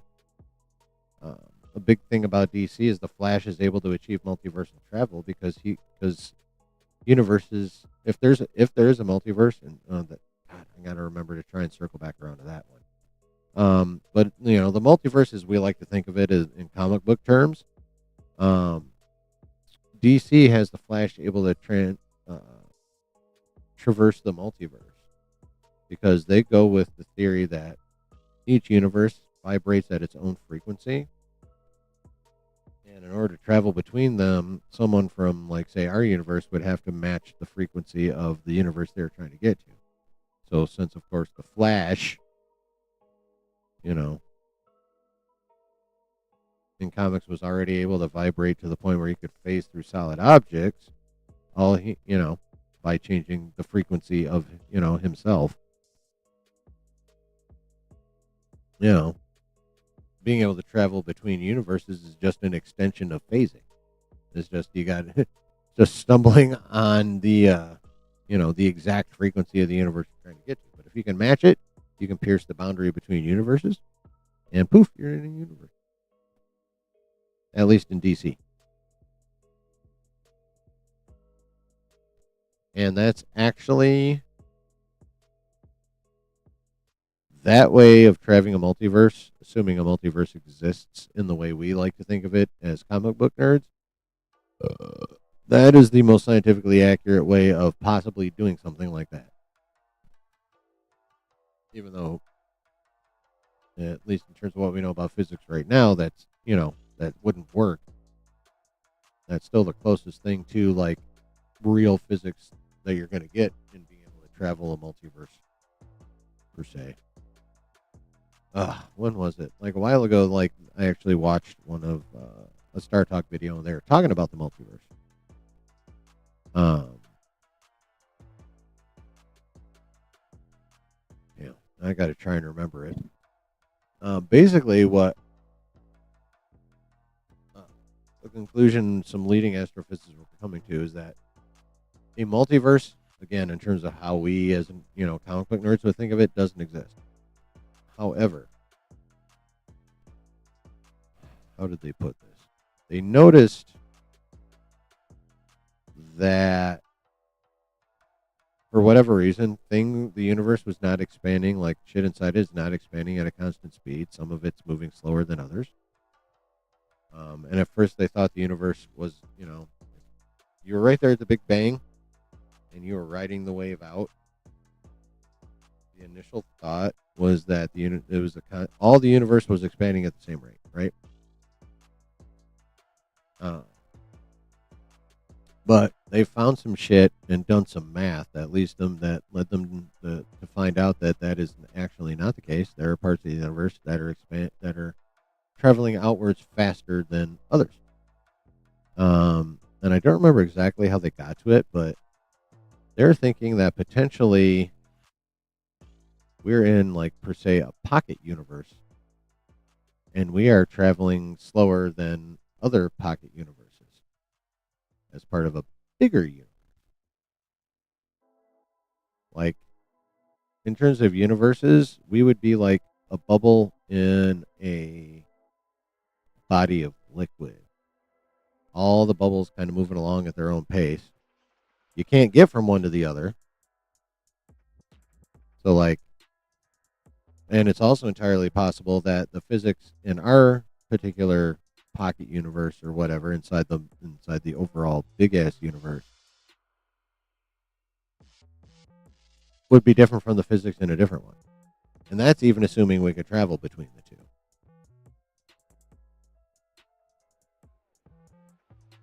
So, like, our laws of physics could be totally different if we could find a way into one of those other pocket ones. And again, this is all theoretical. So, but according to this one video, we kind of have a multiverse, but we don't. It's not that we have this is our universe, and then through this barrier is a whole nother universe. It's more along the lines of that there's a distinct possibility that there's a bunch of pocket universes inside an overall omniverse. So there's no way of getting from one to the other.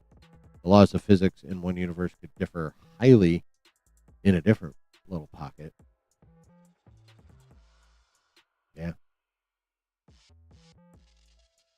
So there's sort of a multiverse theoretically, but not the one that we would think of.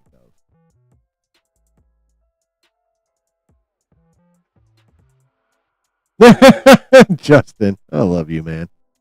I love chilling, but I hate Star Wars. Star Wars is dead, and it's time we let it rest. Thank you for coming to my TED Talk. I'm driving home, so I'll talk to y'all later. All right, brother. Be safe.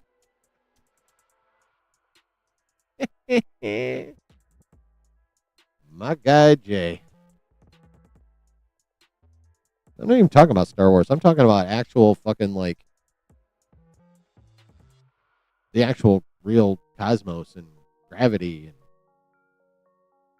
like, real shit. Some theoretical shit, but still all, like, based in our actual physics and our actual universe.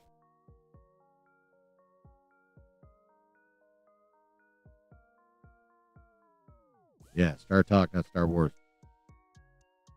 Welcome to Star Talk.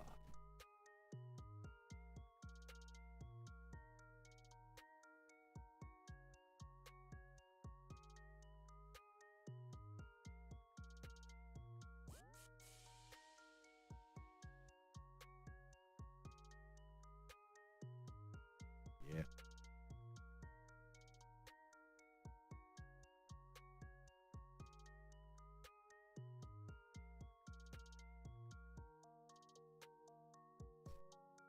You know what's fun about, like, the subject of the cosmos and shit?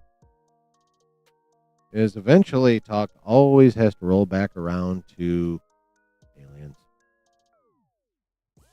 Are we alone in the universe? Are there other life forms out there other than microscopic? Walking, walking, talking, whether they're bipedal or, whatever. But, creatures on a high order of intellect. Do they exist on another planet? Who knows? I mean, statistically, the answer to that is yes. Like, there's no way you can have all these star systems and all these planets just in our own galaxy, much less the other galaxies that we know are out there. Some because we've actually seen them, some because the gravitational math says they're there.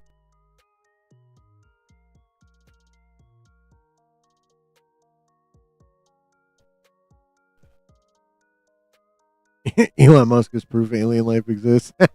Well played, Spicy Dan. But yeah, just statistically, like, there has to be a form of life similar to ours out there, right?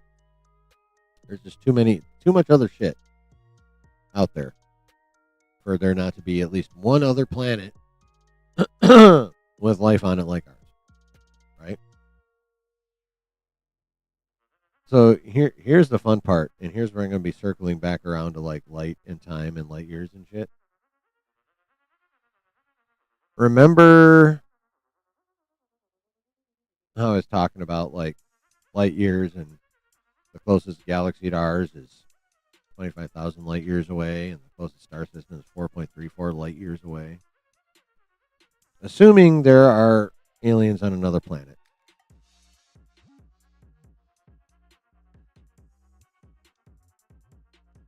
Well, we've got all these stories about alien invasions, War of the Worlds, Independence Day, all kinds of others, right? Or, some other species capable of interstellar travel coming to us and, starting shit. Obviously a popular science fiction trope, right? But if you get into the reality of things, say there's a star system I don't know, 8,000 light years away, 5,000 light years away, call it, right?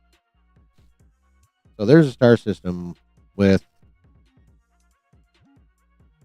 what up, executive judge, and in real life, alien invasion would Loki be kind of lit? I don't know if it'd be kind of lit. There'd probably be a whole lot of literal light with lasers and fires and explosions and shit.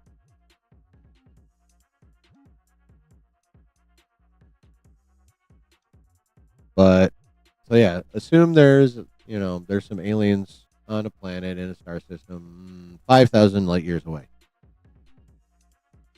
If they're if they, even assuming they have better telescope technology, like say they could actually observe us much better than we can observe a distant planet, even if that were the case, because we're 5,000 light years away, an alien on that planet looking at our planet would see Rome. They'd be seeing 5,000 years in our past. They'd be seeing chariots. They'd be seeing swords. They'd be seeing horses. They'd be seeing, Rome, Greece. They'd be seeing shit here as it was in 3000 BC. Or whatever they call it now. BCE, I guess. That's what they would see.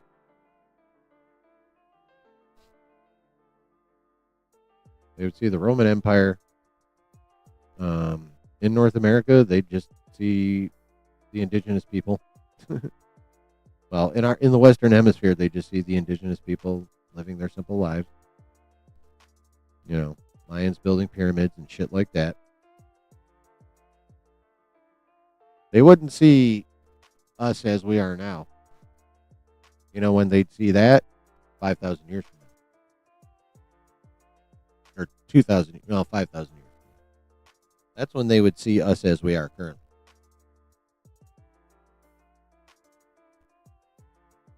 So if they're looking at us in 3000 BC and they have the technology for interstellar travel and we're still running around on horses and shit, why the fuck would they even bother coming here? How would we be interesting to a society, a species that is so technological advanced they are capable of interstellar travel? Why would they give a fuck about coming 5,000 light years here when what it looks like to them is motherfuckers in crest helmets and bronze swords?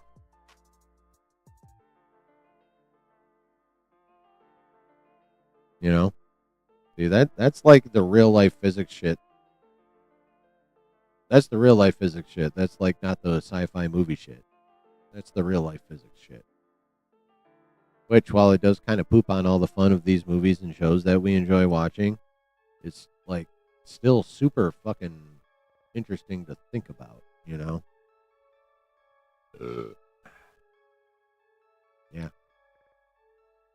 And who knows what their society would have looked like 5,000 years in the past. Maybe not as far back as ours, since, at this point in time, they have the capability of interstellar travel. But, yeah.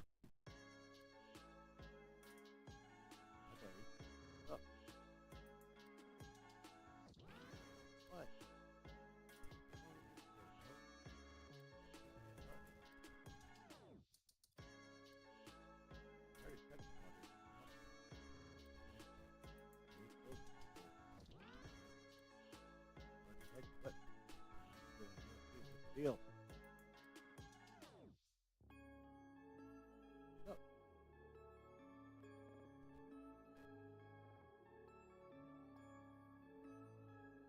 Fill out on the deck. Put your butt down. I'm not scratching your butt.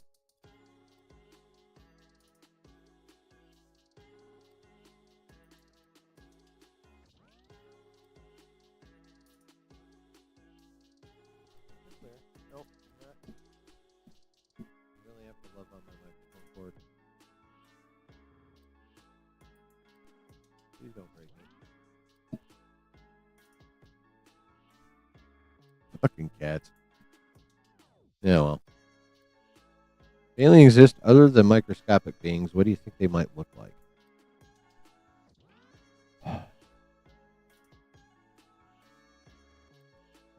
It really depends on their planetary environment. On a planet similar to ours, I figured they're probably at least humanoid. There'd probably be some deviations in what they look like based on, the history of their planet and its critters and its composition and stuff like that. But, a planet similar to ours, I would imagine, would have somewhat similar beings.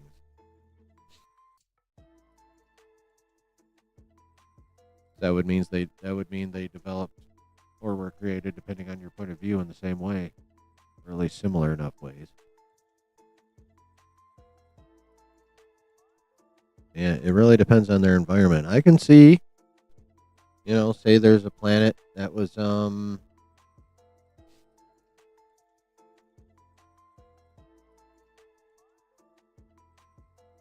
you know, like Camino.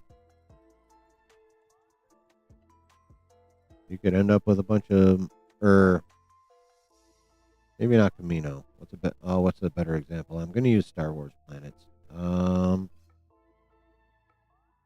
All right, someone help me out. What's the planet that Admiral Akbar's from?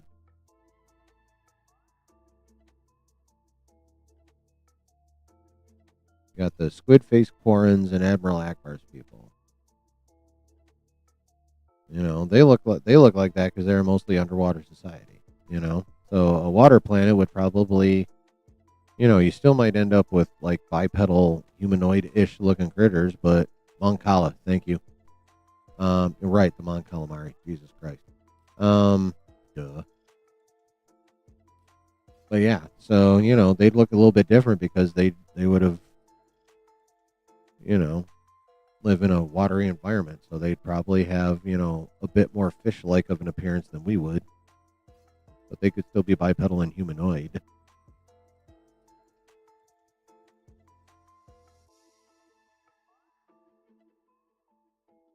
Yeah. It would basically depend on the planetary environment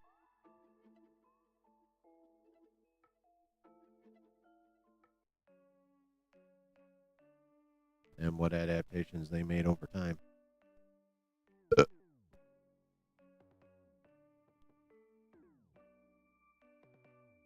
Yeah. So some would, some wouldn't look like us.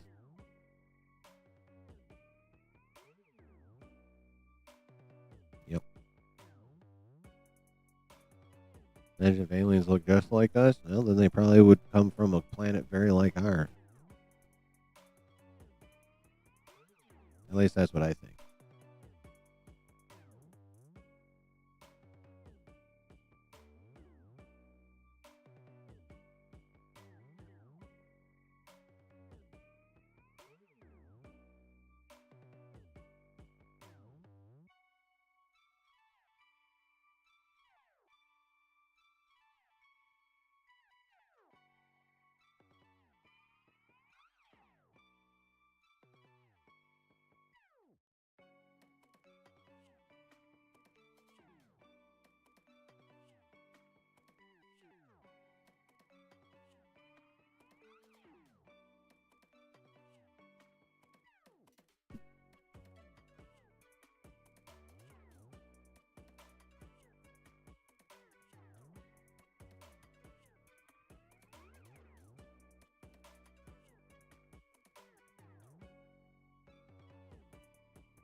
Okay.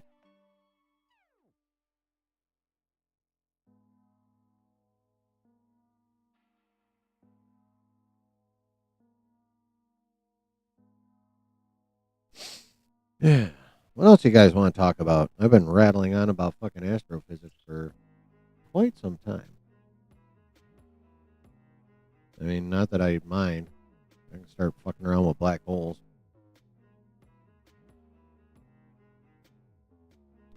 Start bringing them into the conversation involving gravity and space time and light.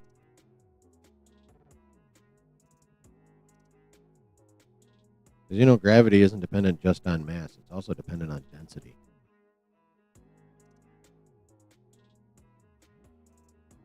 Thoughts on Absolute DC and Absolute Joker? Well, the only Absolute DC I've read, I have issues number 1 of Batman, Superman, and Wonder Woman. But that's it. I have those 3 number 1s, and that's all I have. I've seen pictures of Absolute Joker. He basically looks like a demon, like a literal. Well, technically, demons don't look like that because they're just fallen angels and they're all pretty. But he looks like some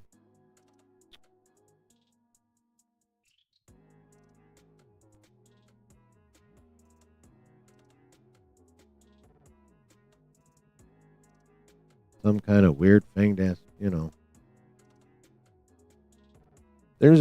He kind of looks like what I am Matt. Okay, so there's a series of books by a British author named Brian Lumley called The Necroscope, right?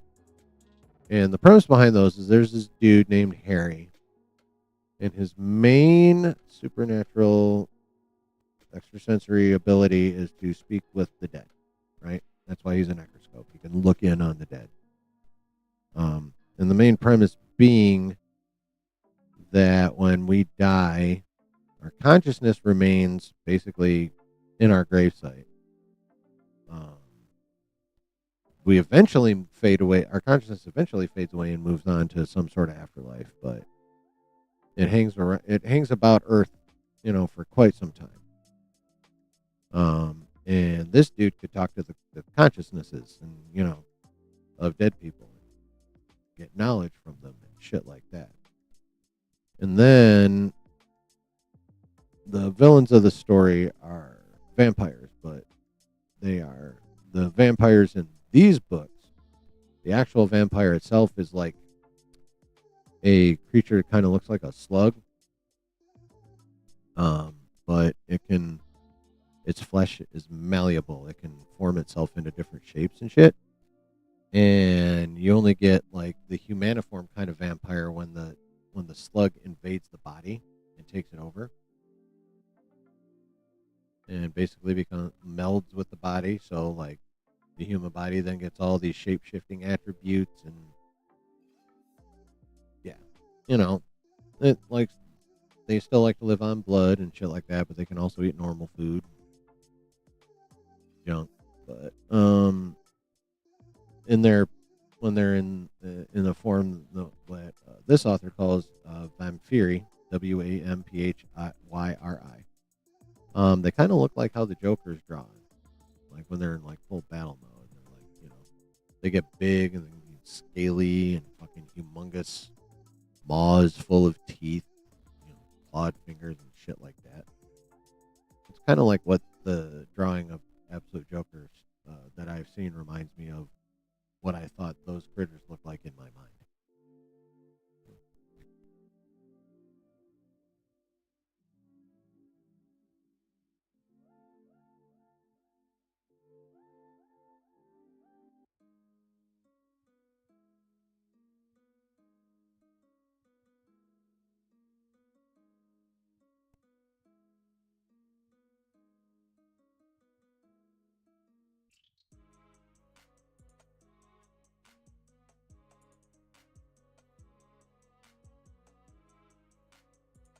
Yeah, like this is crazy. But this is kind of like the Vampyri. I wonder if whoever drew this read those books. 'Cause, yeah, with the elongated jaw, the big old tongue, all these fucking teeth, like humongously muscular. This looks like whoever, to me,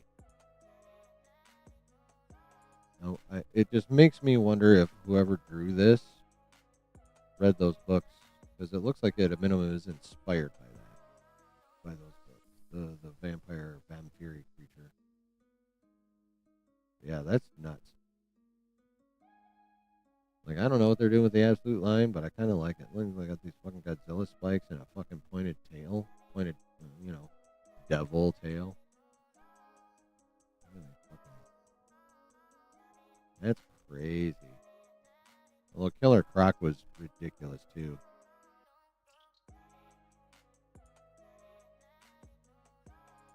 Like Rob titled this video, Killer Croc is nightmare.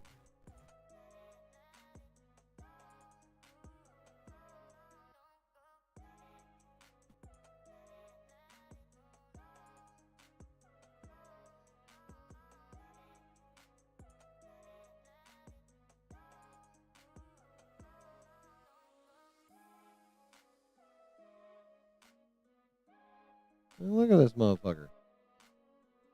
Mouth goes all the way back to here. Are these supposed to be like the normal part of its face, and this is just like all fucking mouth? Like, that's crazy. Look at that thing.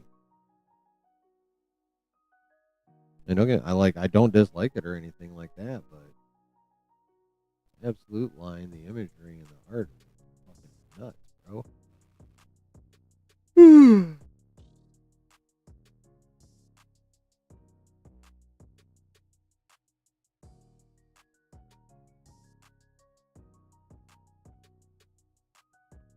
Like, obviously, the absolute line is based on like everything being fucking ridiculously overproportional.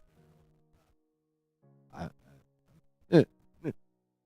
I, I ain't mad about it. It's just, woo! Some of that shit's crazy. How did I get back to that?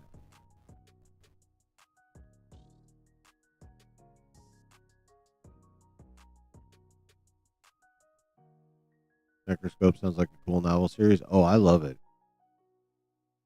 It's really, really good. There's like, I think the last book in the series, or at least the most recent one that I own, ain't that good. But like the ones where the main character is a dude called Harry Keogh are really, really, really, really, really good.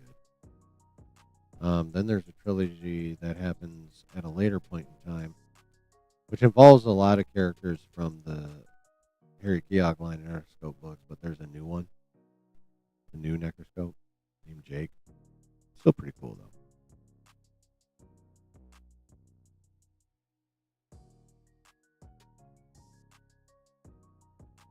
Yeah, it is a very cool novel series. I highly recommend if you're into like vampires and the supernatural and the occult shit like that.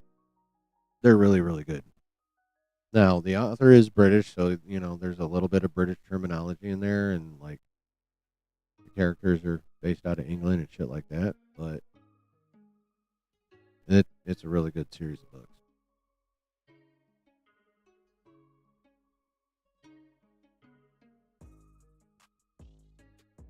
Yeah.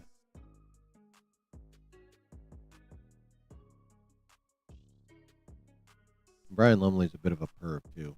Heads up. Like there's some he writes some very interesting scenes between people. You know what I'm saying? But yeah, as pseudo sci-fi, pseudo horror books, they're really, really good. Oh yeah. And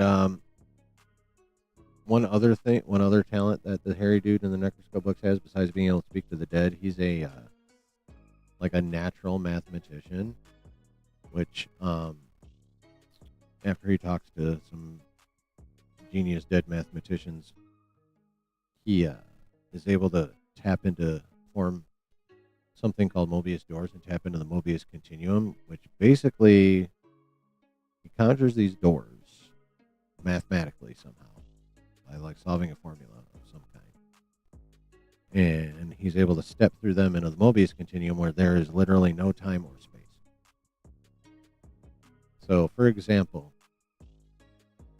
if he were standing here, right, he could open a Mobius door, and he could go anywhere he wanted. He wouldn't even have to have been there before. It helps. but he wouldn't have to been there before. He figured out a way to feel in order to get to where he wants. But that's kind of beside the point. But if he was standing here behind me right now, open a Mobius door, and stepped out, I don't know, in Mexico, because there's no time or space in the Mobius continuum, he would lit to everyone here like if I was in communication with someone in Mexico where he was going to end up. Like if I said now when he left, they would literally be saying now through their radio at the same time. Because no time would pass. Because he went through the Mobius continuum where there's no time or space. No distance. No nothing. Literally, he could hang out in there for what would feel like hours, but when he came out, no time would have passed. Like, he could conjure a door, go into the Mobius continuum, like leave from right here, for example. He could hang out in there for what would feel to him like, 5-6 hours, come back out, and it would be like he just left and came right back. Is that making any kind of sense?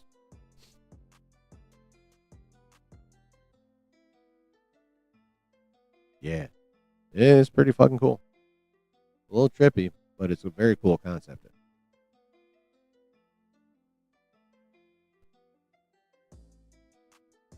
Yeah. Are you guys into the supernatural at all? Ghosts, spirits, entities, shit like that. Vampires, chupacabra, werewolves, Bigfoot, witches.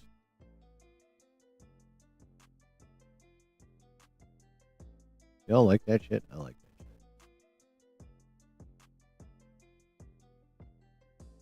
Like the show Supernatural itself is fucking dope.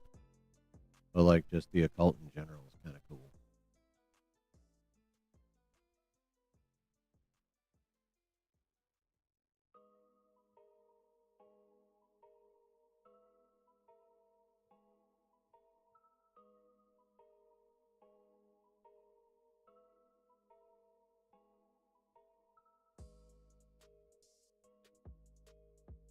Like, does anyone here believe in like the supernatural and the occult, ghost spirits, wizards, witches, conjuring, the ability to conjure stuff, or somehow force spirits to be able to, to do your bidding or any of that shit?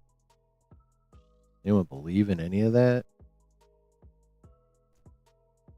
Angels, demons? What up, Delta Dan?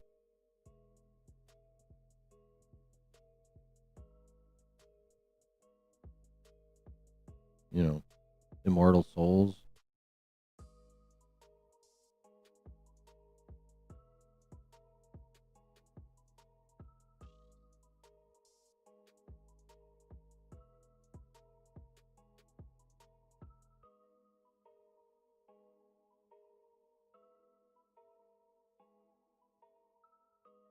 What up, Griff?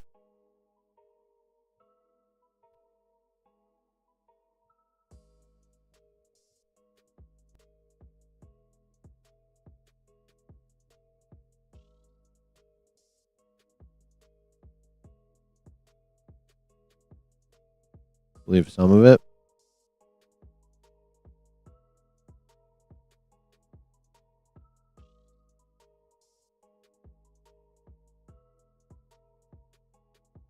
Well, for example, I grew up a preacher's kid, so I firmly believe in God. I firmly believe in Satan, angels, fallen angels, aka demons.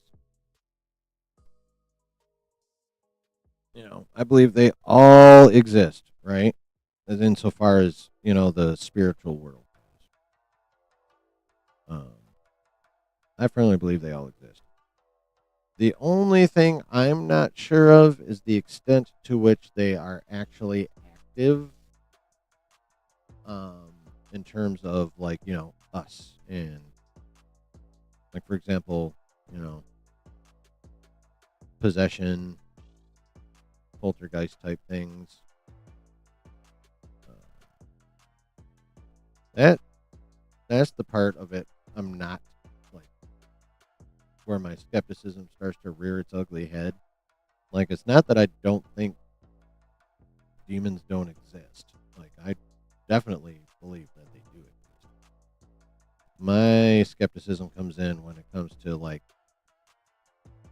how much they actually involve themselves in a direct way with humans. You know, in a way that manifests that we can fucking see it. You know what I mean? Like possession again, possession, poltergeist, that kind of thing. Ghosts, as it were. Like to me,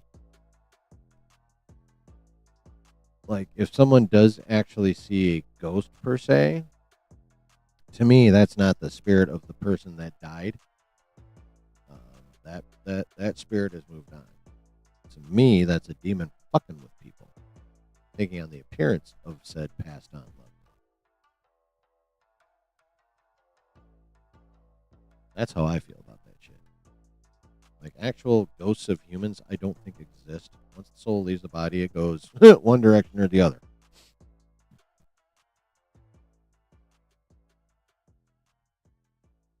Like mediums, people that say they talk to like the souls of dead people. For me, they're not talking to the actual people that died. They're talking to demons fronting as those people. They would have the knowledge. They could glean the knowledge from the person the medium is talking to. You know, it's not like they don't have access to knowledge. They're very capable of masquerading as whoever, whenever.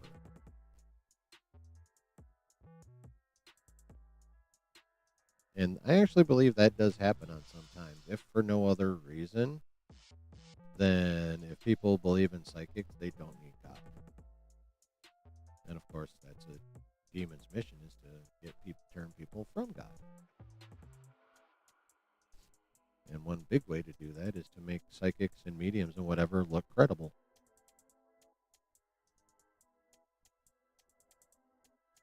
Think on that one.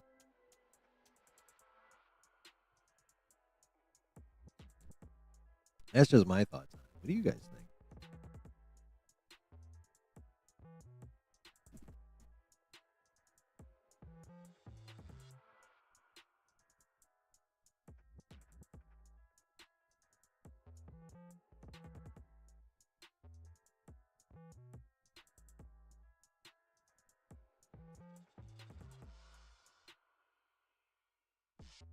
Yep, what? Yep, you agree with me? Or, by the way, if any of y'all have a little beverage to hand, it's time for another. Prost.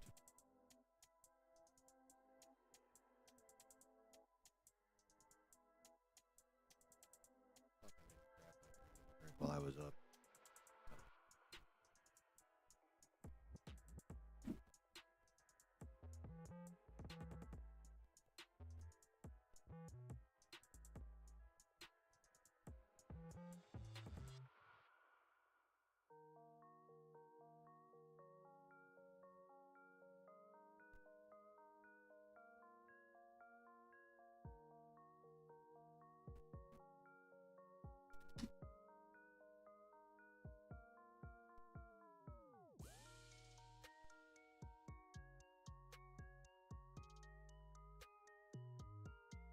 Do you kind of agree where if someone claims to saw a ghost, it's likely a demon messing with them? Yeah. Yeah, I mean, it's a. For someone of my background, that's the most likely explanation. You know, if you don't come from a religious upbringing, I can definitely understand why you wouldn't think that's the case all the time. Why you might think the souls of our dear departed, or, you know, what's one of the more popular things about ghosts? Like, ghosts don't move on because, especially if they died in a violent manner, because, you know, they can't move on until justice is done or whatever, you know, that kind of thing. I mean, maybe some of them get angry and start, you know, getting all rowdy and causing a ruckus and shit. You know, if you don't believe in God or whatever, I can definitely see where, you know, that would be an explanation that you go with. And, if that's what you believe, I ain't judging you. Not my place. I might disagree with your interpretation, but I ain't judging you.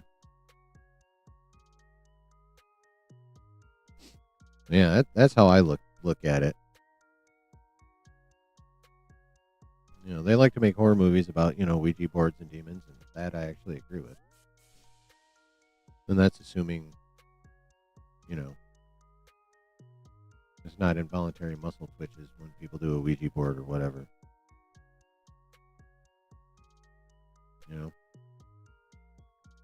Now, in terms of actual magical spells and like wizardry and the manipulation of natural forces, that kind of stuff, I don't know. I feel like if anyone is successful at anything that even remotely looks like that kind of stuff, again, we're talking demons, making it seem like that works, again, for the same reason as always, because, if you think you have power over nature and are some kind of wizard or whatever, then what the fuck do you need God for? You know?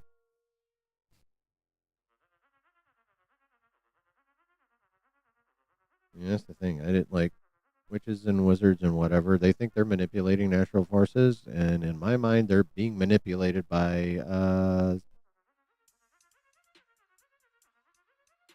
anti-heavenly spiritual.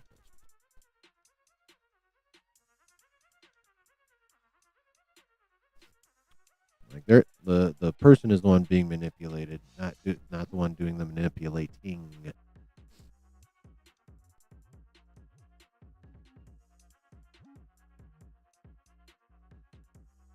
I mean, it'd be cool as shit if you could, like, concentrate, drop a few Latin phrases, and make some shit happen.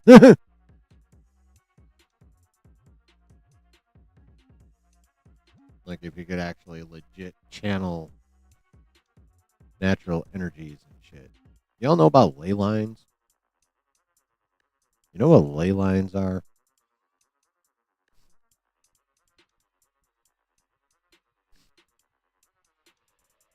Y'all ever heard of ley lines?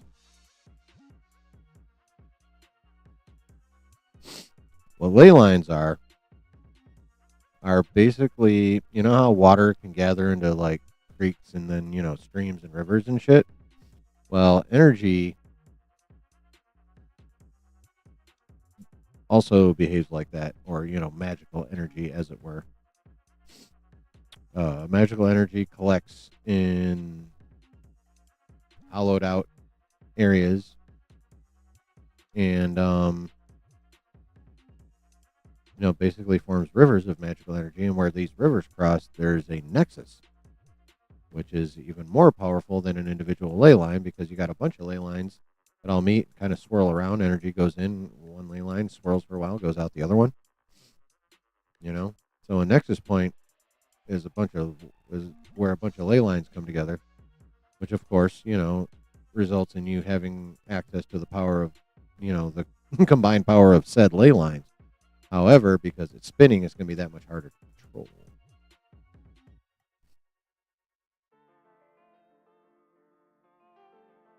Yeah, ley lines and nexus points.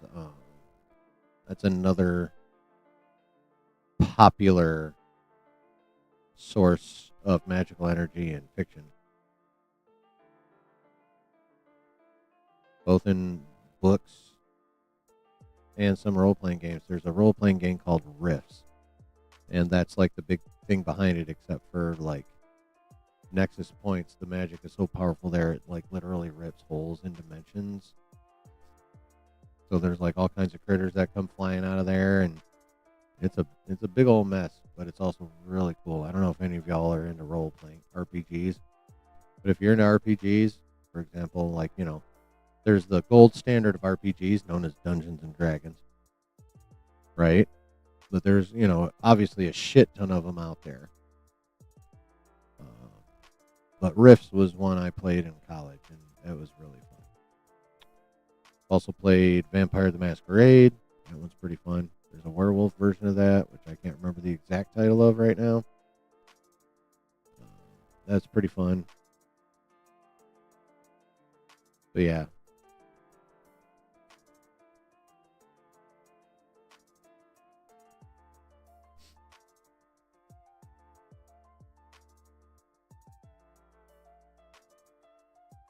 Yeah, there's all kinds of fun ways that, witches and wizards and practitioners of the art, capital T, capital A, operate. There's a series of books I own by a guy called David Eddings. And wizardry in his book is accomplished by means of what he calls the will and the word. And basically what that boils down to is if you have enough willpower, you concentrate all your willpower on one result and then speak the word and it happens. So like the most powerful wizards somehow are able to generate enough willpower, and they do that by borrowing from the energy around them, kind of like a Jedi if you think about it. And then they concentrate it all in one place, find it with their will, and then speak the word and unleash the energy. And what they want to happen happens. That's kind of a cool system, but you have to have the talent to be able to draw in that energy, hold it with your will, and then channel it with your will.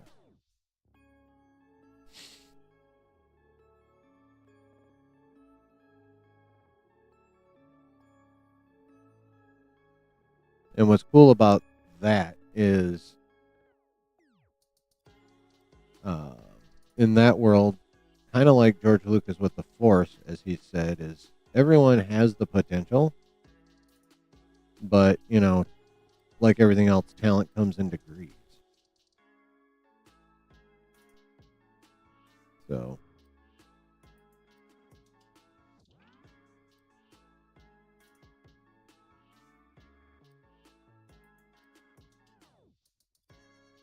people with the talent in David Eddings' books also tend to live for millennia.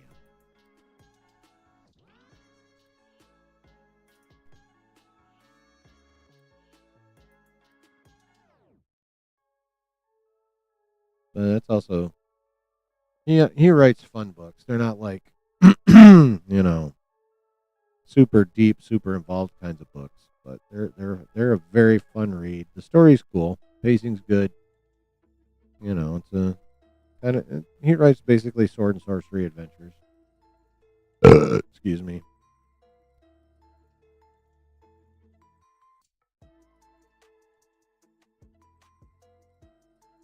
But it's pretty cool. It's pretty fun. I like them. Have you ever had moments where you had dreams and then it comes true some months or weeks later? I've had moments where it came true the next day.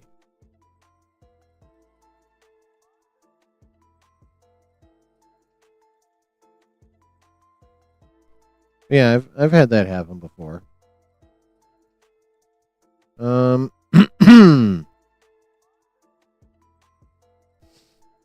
Now how see here's where I get a little inconsistent based on my background. Um because obviously, psychics and mediums and all that shit I attribute to like the activity of demons and manipulating us. Um However, I don't know.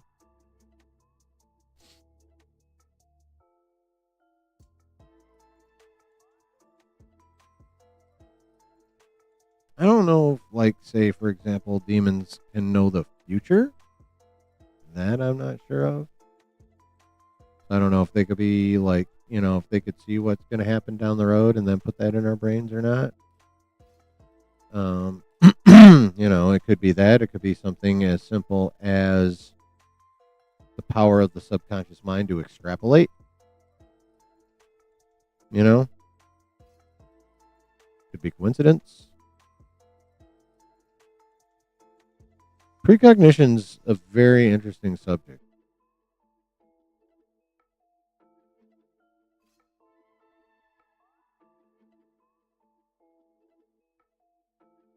Precognition's a very interesting subject. It's one of those deals where like it could be something supernatural, or it could be just the fact that our subconscious can do a lot more than we realize. It can take information and use it to not in that like a genuine form of precognition where you can actually see the future, but like it can, it could possibly engage in like a, an insanely high level of prognostication. You know what I mean? Like there's a difference. Prognostication isn't foretelling the future.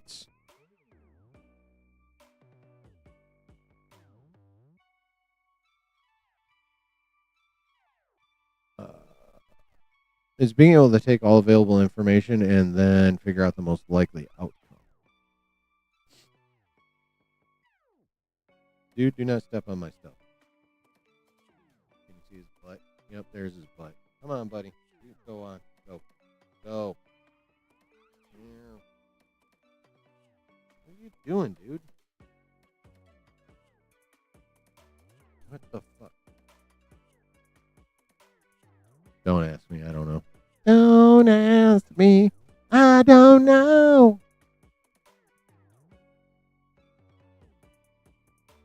But yeah, ESP is fun. Like that's what a lot of going back to those Necroscope books, like there's a whole crew of people with ESP. Like there's what they call precogs, which are people that can see the future. They're good at, they have precognition.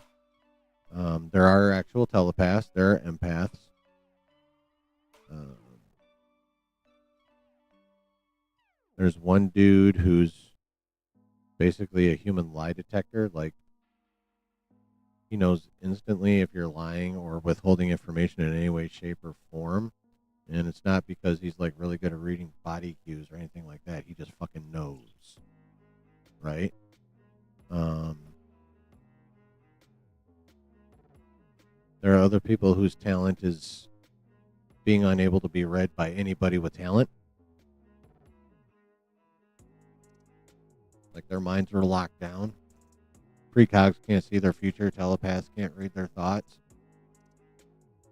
Uh, what else is there? Oh, there are some people who are like seers. They can see shit over long distances. Um, there are people with telekinesis. They can move shit.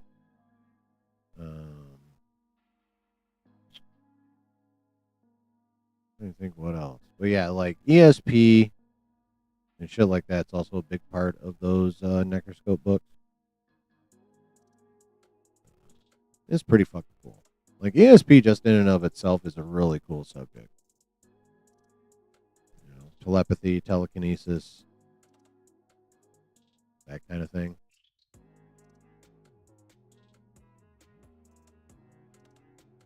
Precognition.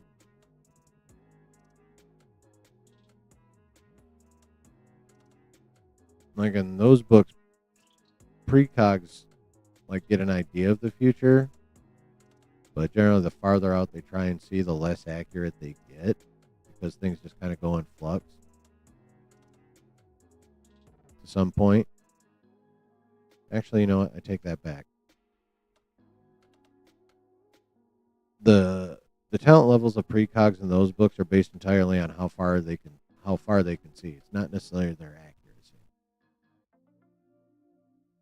It's just a question of how far out they can see and still be accurate. And still know in general.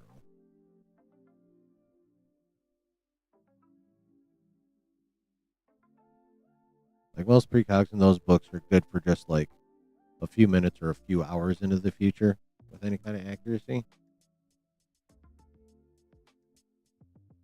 They might know something is coming like at a distance out, but they wouldn't know what or from where or from who. They would just be like something big is on the way.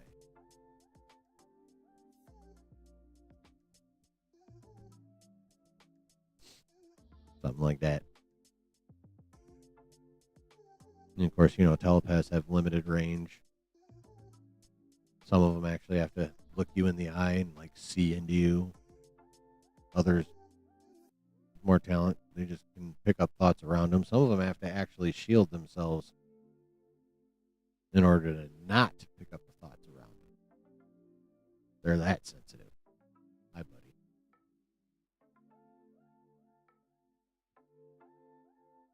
Dude, it's too late in the night for you to get to the zoomies.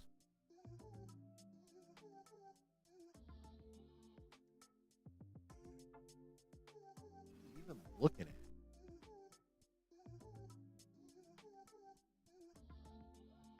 So if there's any creature on this planet that can see into a different dimension, assuming they exist, it's a fucking cat. They like to stare at nothing and get all super interested in nothing and freak the fuck out.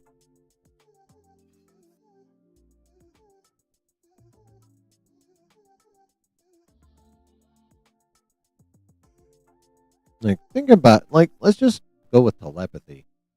I mean, it on paper, telepathy is, it sounds cool, like being able to read thoughts and know what other people are thinking. But if you think about it, like really think about it, do you really want to know what your friends think about you in totality? They may love you or whatever, but no one holds 100% positive views of someone of anyone, even the people they love the most, right? And would you really want to know like all the ways people feel about you? You know, would you really want to be walking down the street and accidentally touch the mind of like someone like gross and evil?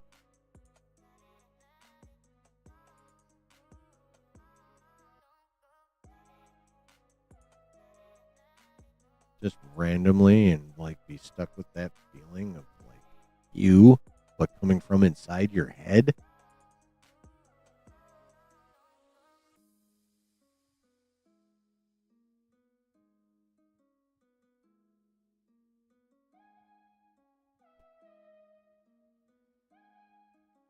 You know?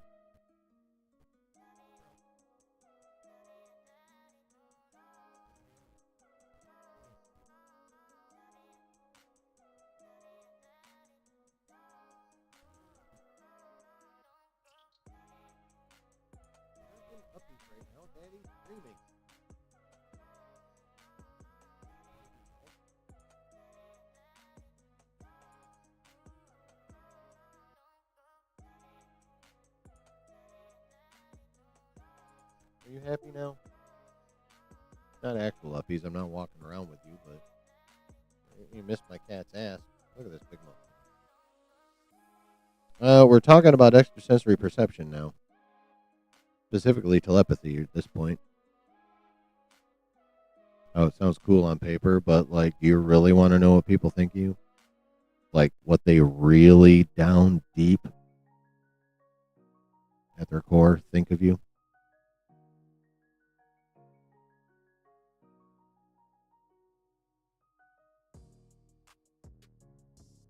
He is purring like a fucking motorcycle right now.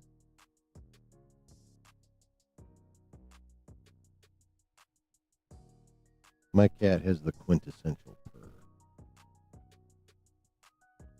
Like, I wish I could figure out a way to like, how a really good cat purr is like relaxing. I wish I could figure out a way to mimic his purr, and then I would put it in a pillow and sell it.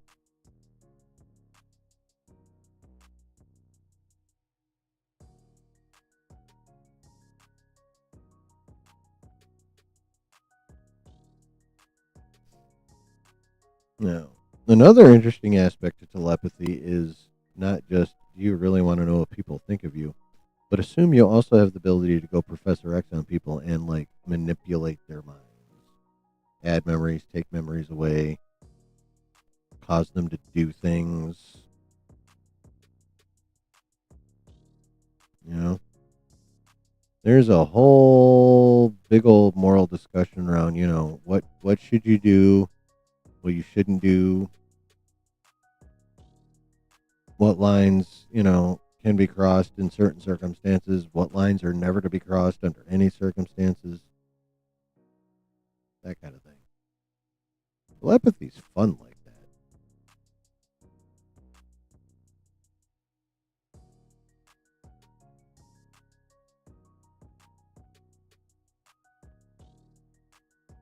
Is it moral to manipulate anyone's mind under any circumstances? Or is it a do the ends justify the means kind of situation?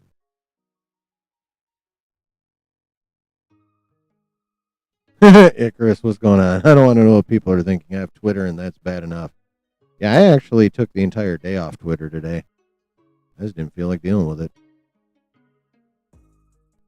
Like, I looked at it, I think, when I first got up, and maybe once after that, and that's it. Like, I haven't looked at it in hours and hours. And really, I'm fucking fine with that. Sometimes, even I need a break from that shit sometimes. And I like being on Twitter. Isn't he a handsome fella? Good now?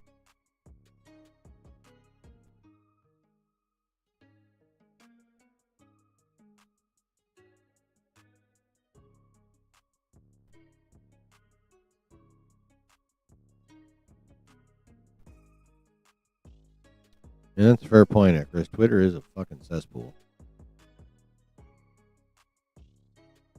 I've thought about going to like Threads or Blue Sky, but like I don't know if enough of the people that like where I get my news and shit from that I'm interested in are over there. So I just stick with Twitter. Yep.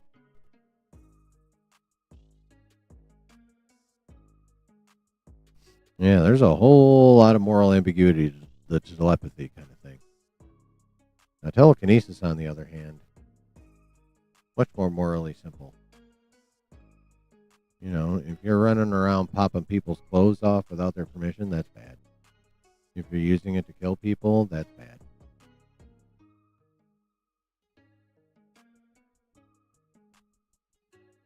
Telekinesis is a lot easier.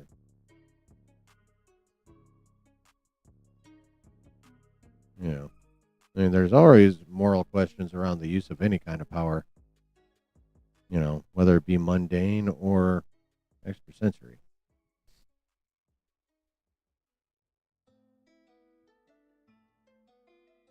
Are there things that you shouldn't do no matter what the circumstances are? Is it all situational?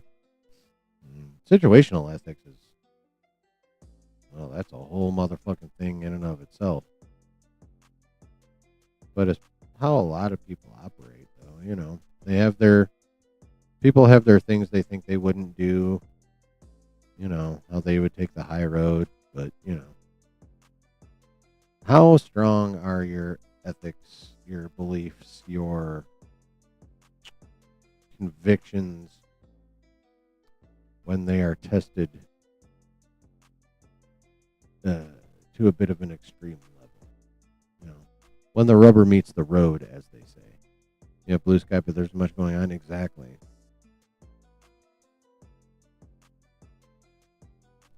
I mean, in many ways, Icarus, that's kind of a good thing. But, if you're actually trying to keep track of stuff, that's another story.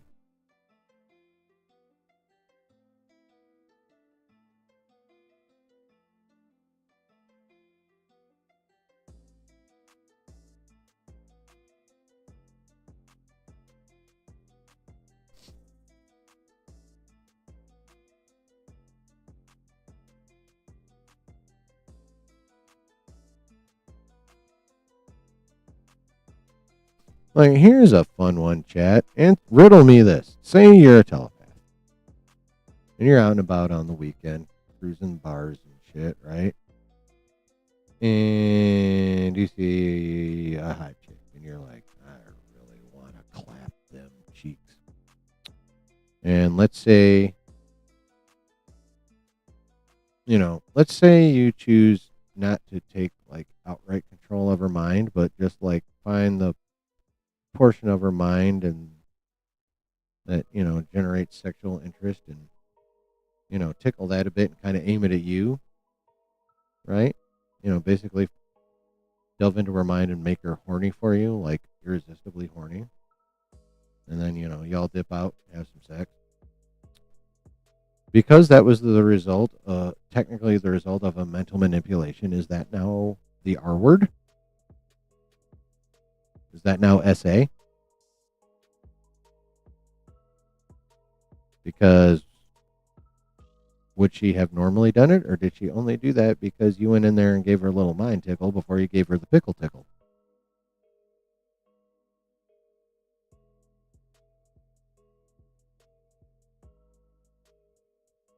What do you think of that one? An interesting moral question.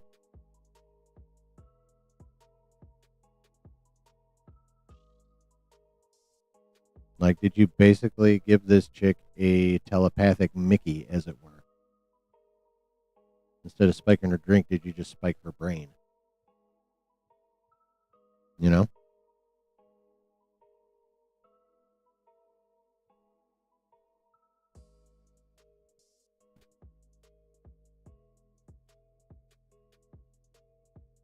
Things like that make for interesting conversations.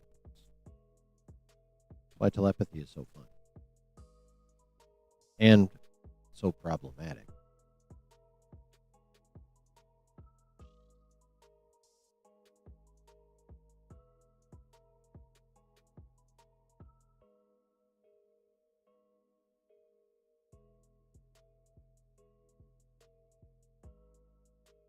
How to prove such a telepathic thing?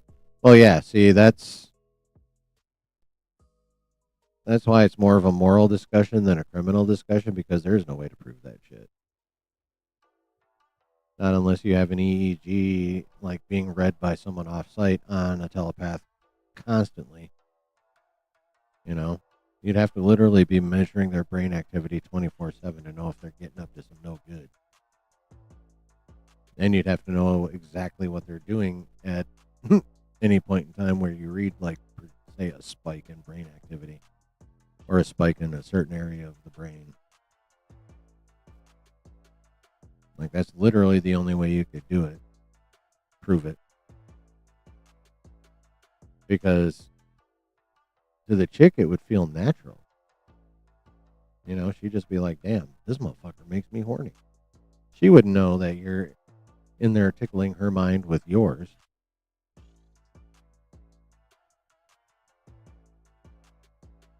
You know, all she'd know is be like, for whatever fucking reason, you make her coochie cook.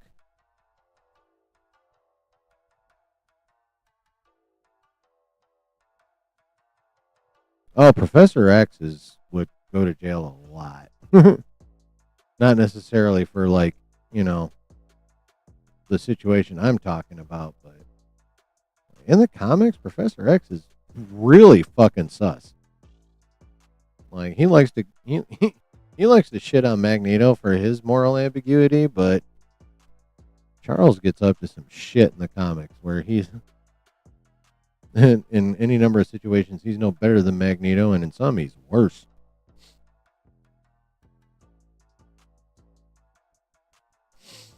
Yep.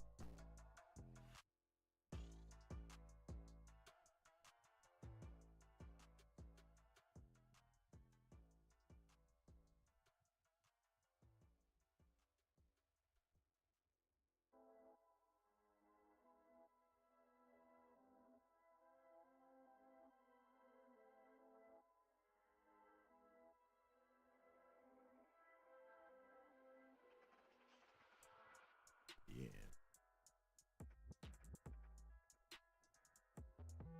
Damn.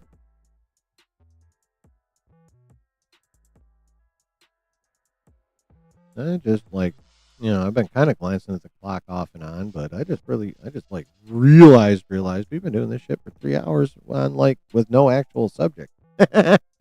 How cool is that? Speaking of Professor X, we want to see a merger of Professor X and Magneto into Onslaught in X-Men 97 Season 2. I mean, that would be cool. It looked like that's what they were setting up, but, we'll see. We'll see. They set that up. They literally showed us Apocalypse in the ruins of Genosha at the end of that, too. Kind of hinted that Gambit would end up being some form of servant for Apocalypse, if not a horseman. Have I tried Baldur's Gate 3? I haven't tried any Baldur's Gates. I'm not a big gamer like that. Although I will say, I did download the demo of Cosmic Invasion, and that's so nostalgic. It's fun. I suck at it, like I do pretty much every video game, but it's fun. Y'all played that yet? Cosmic Invasion, you played that demo? I enjoy it. Oh, excuse me.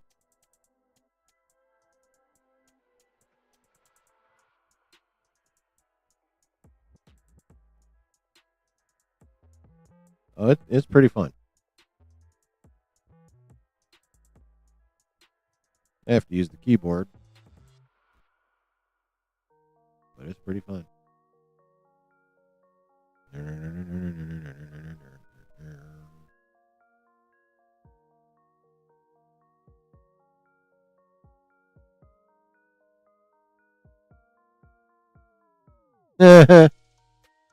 Oh, that's funny. I just happened to glance at this, um, at my music list here, or the names of the tracks on this Harris Heller album I'm using, and the track that's on right now. Evidently, he's watched. He's evidently he's a Marvel fan because the name of this track that's on right now is called Tony Stank.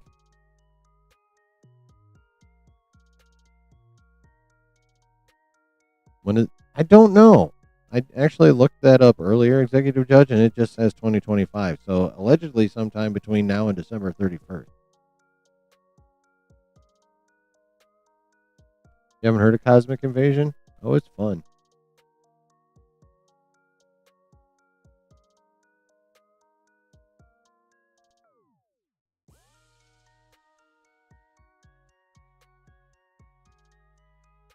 It's a it's.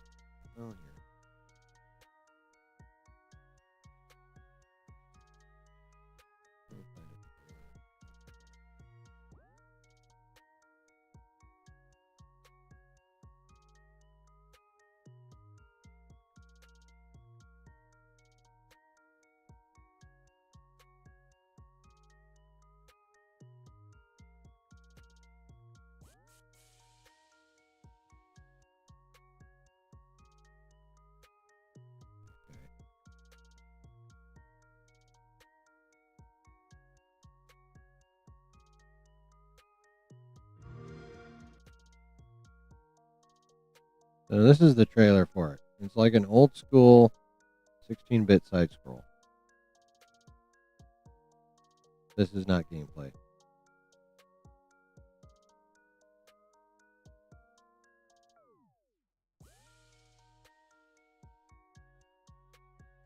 You know what? I can't remember if they actually show gameplay in this or not.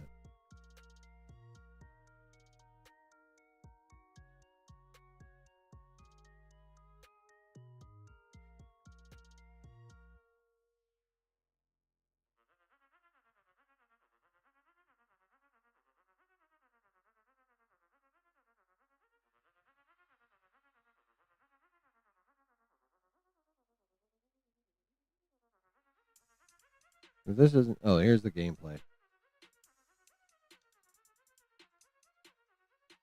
It's an old school side scroll beat 'em up.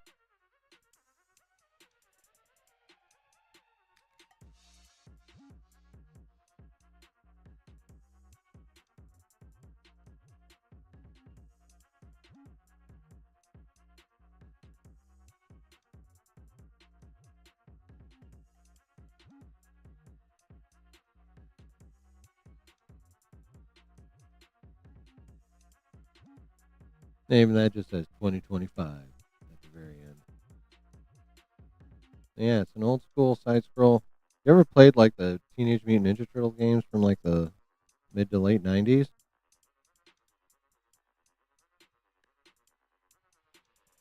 That's basically what it looks like.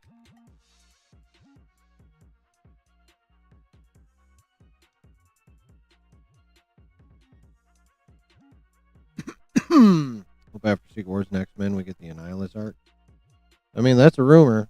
That's been a long-standing rumor ever since they first started talking about the Nova show that we were going to get introduced to the Annihilation Wave in that show. Yep, that's right.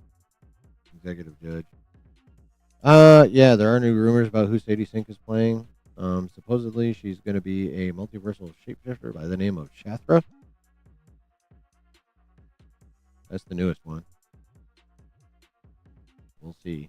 We'll see.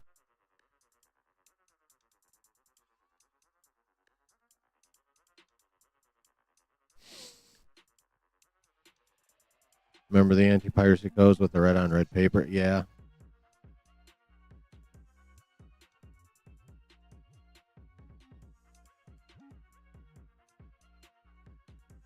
Yeah, Sadie Sink could be playing a villain. Shathra will definitely be a villain.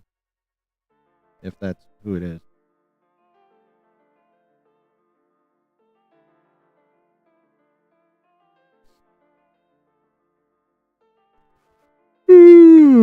Excuse me.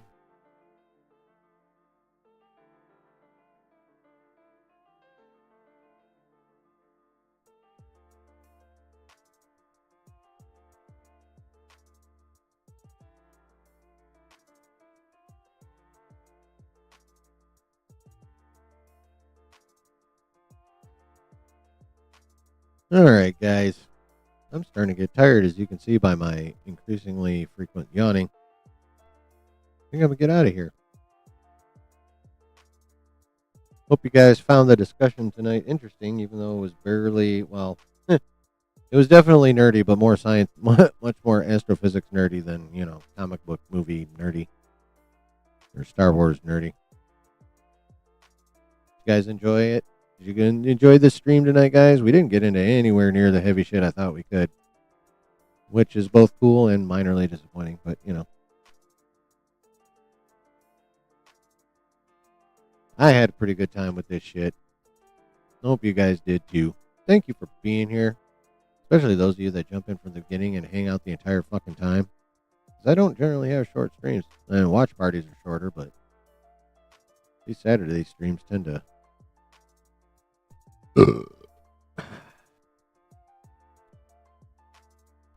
be a bit more extended, which I have zero problems with. Let's make that clear. Not complaining. I just think I bring it up because it's so dope that, not only are you guys here on the regular, you're here for the duration on the regular. And that's fucking amazing to me. So, I am eternally grateful. And, despite my snarky attitude and shit, sometimes I am actually pretty humbled by the fact that, you guys hang out with me on the regular for like hours on end, literally. Just want to let you all know how much I appreciate you. And hope you have a good rest of your weekend and a good beginning to your week. And we'll see y'all Wednesday night at 9. Yeah! For our usual midnight. It's great background noise. Oh, cool. I'm complimenting. Yeah, I get it, bro. I got you, man. Yeah, so for the normal midweek stream, Wednesday at 9. All right. No watch party on Tuesday because fucking Alien Earth is over. So have a good Sunday. Have a good beginning to the work week, and we will see you Wednesday night. Much love, y'all. Thanks for hanging. Later.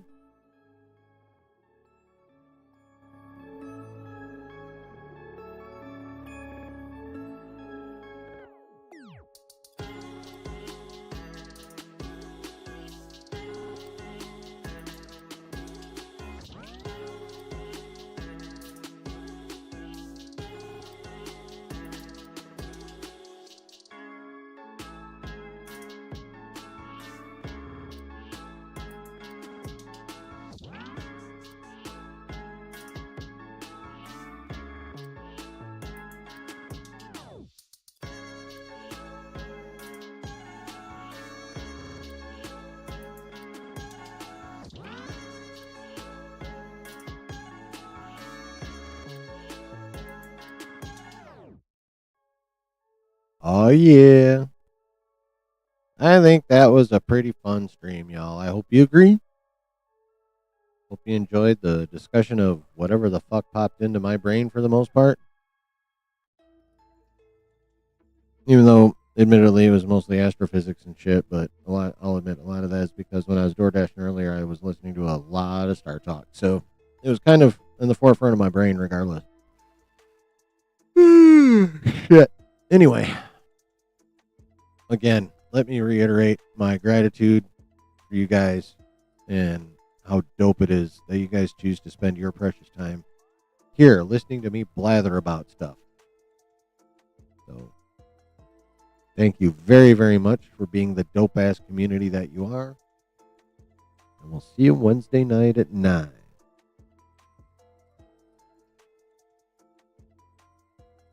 Hopefully things go well for everybody between now and then.